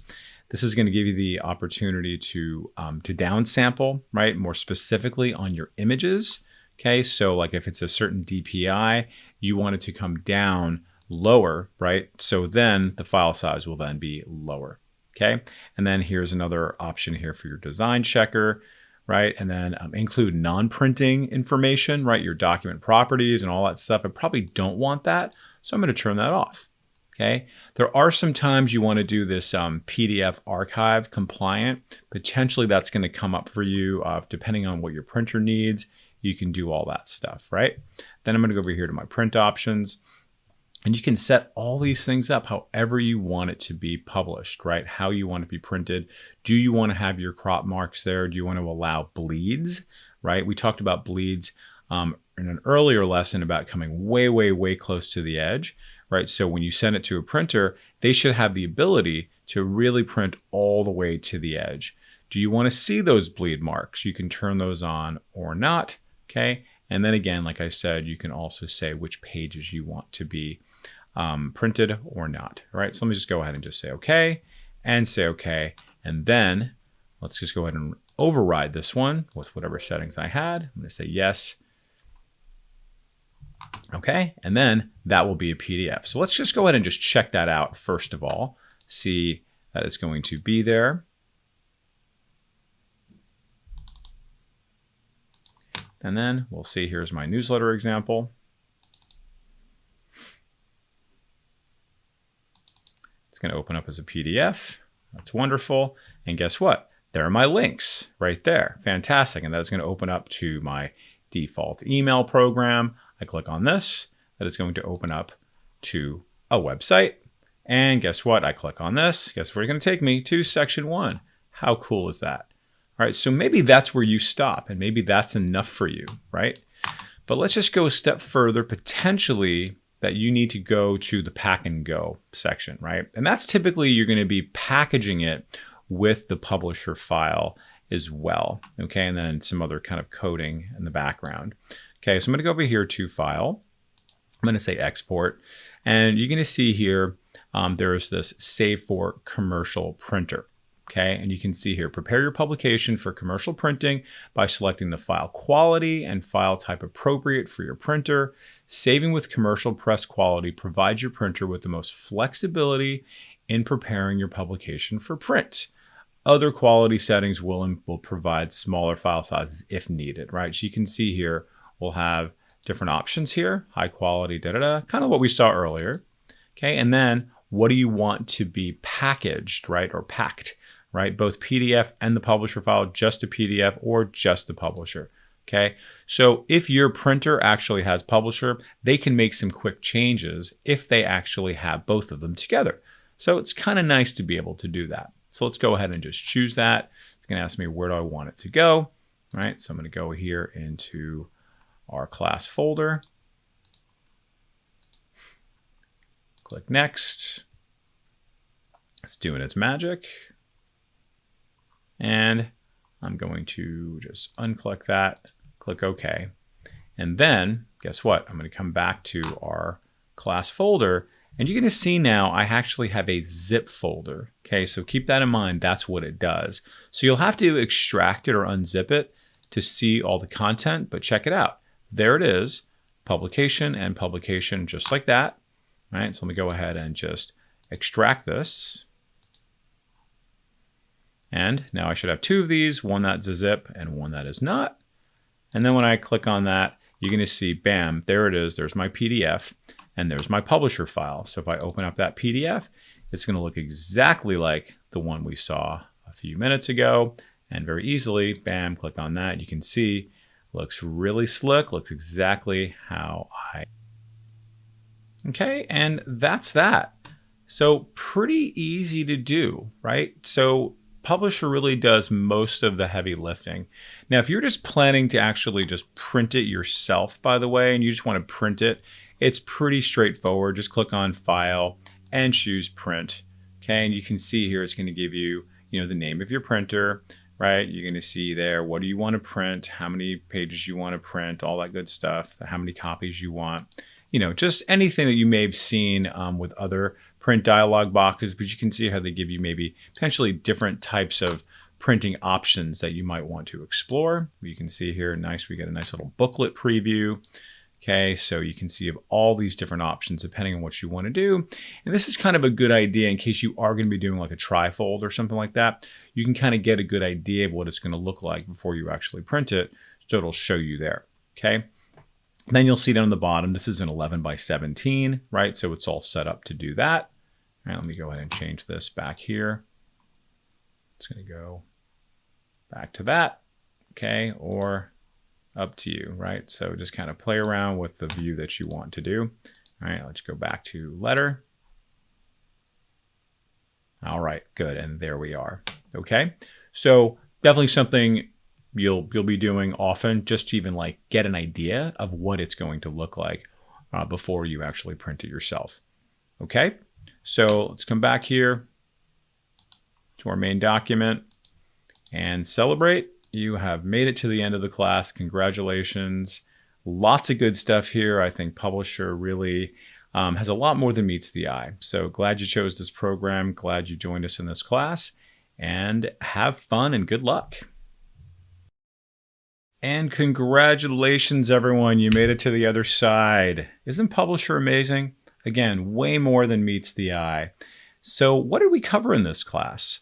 We started off covering some of the basics, right? Understanding what Publisher can do for us. We took a look at some templates behind the scenes. We were able to even customize the workspace for ourselves, working with the quick access toolbar, working with our ribbon.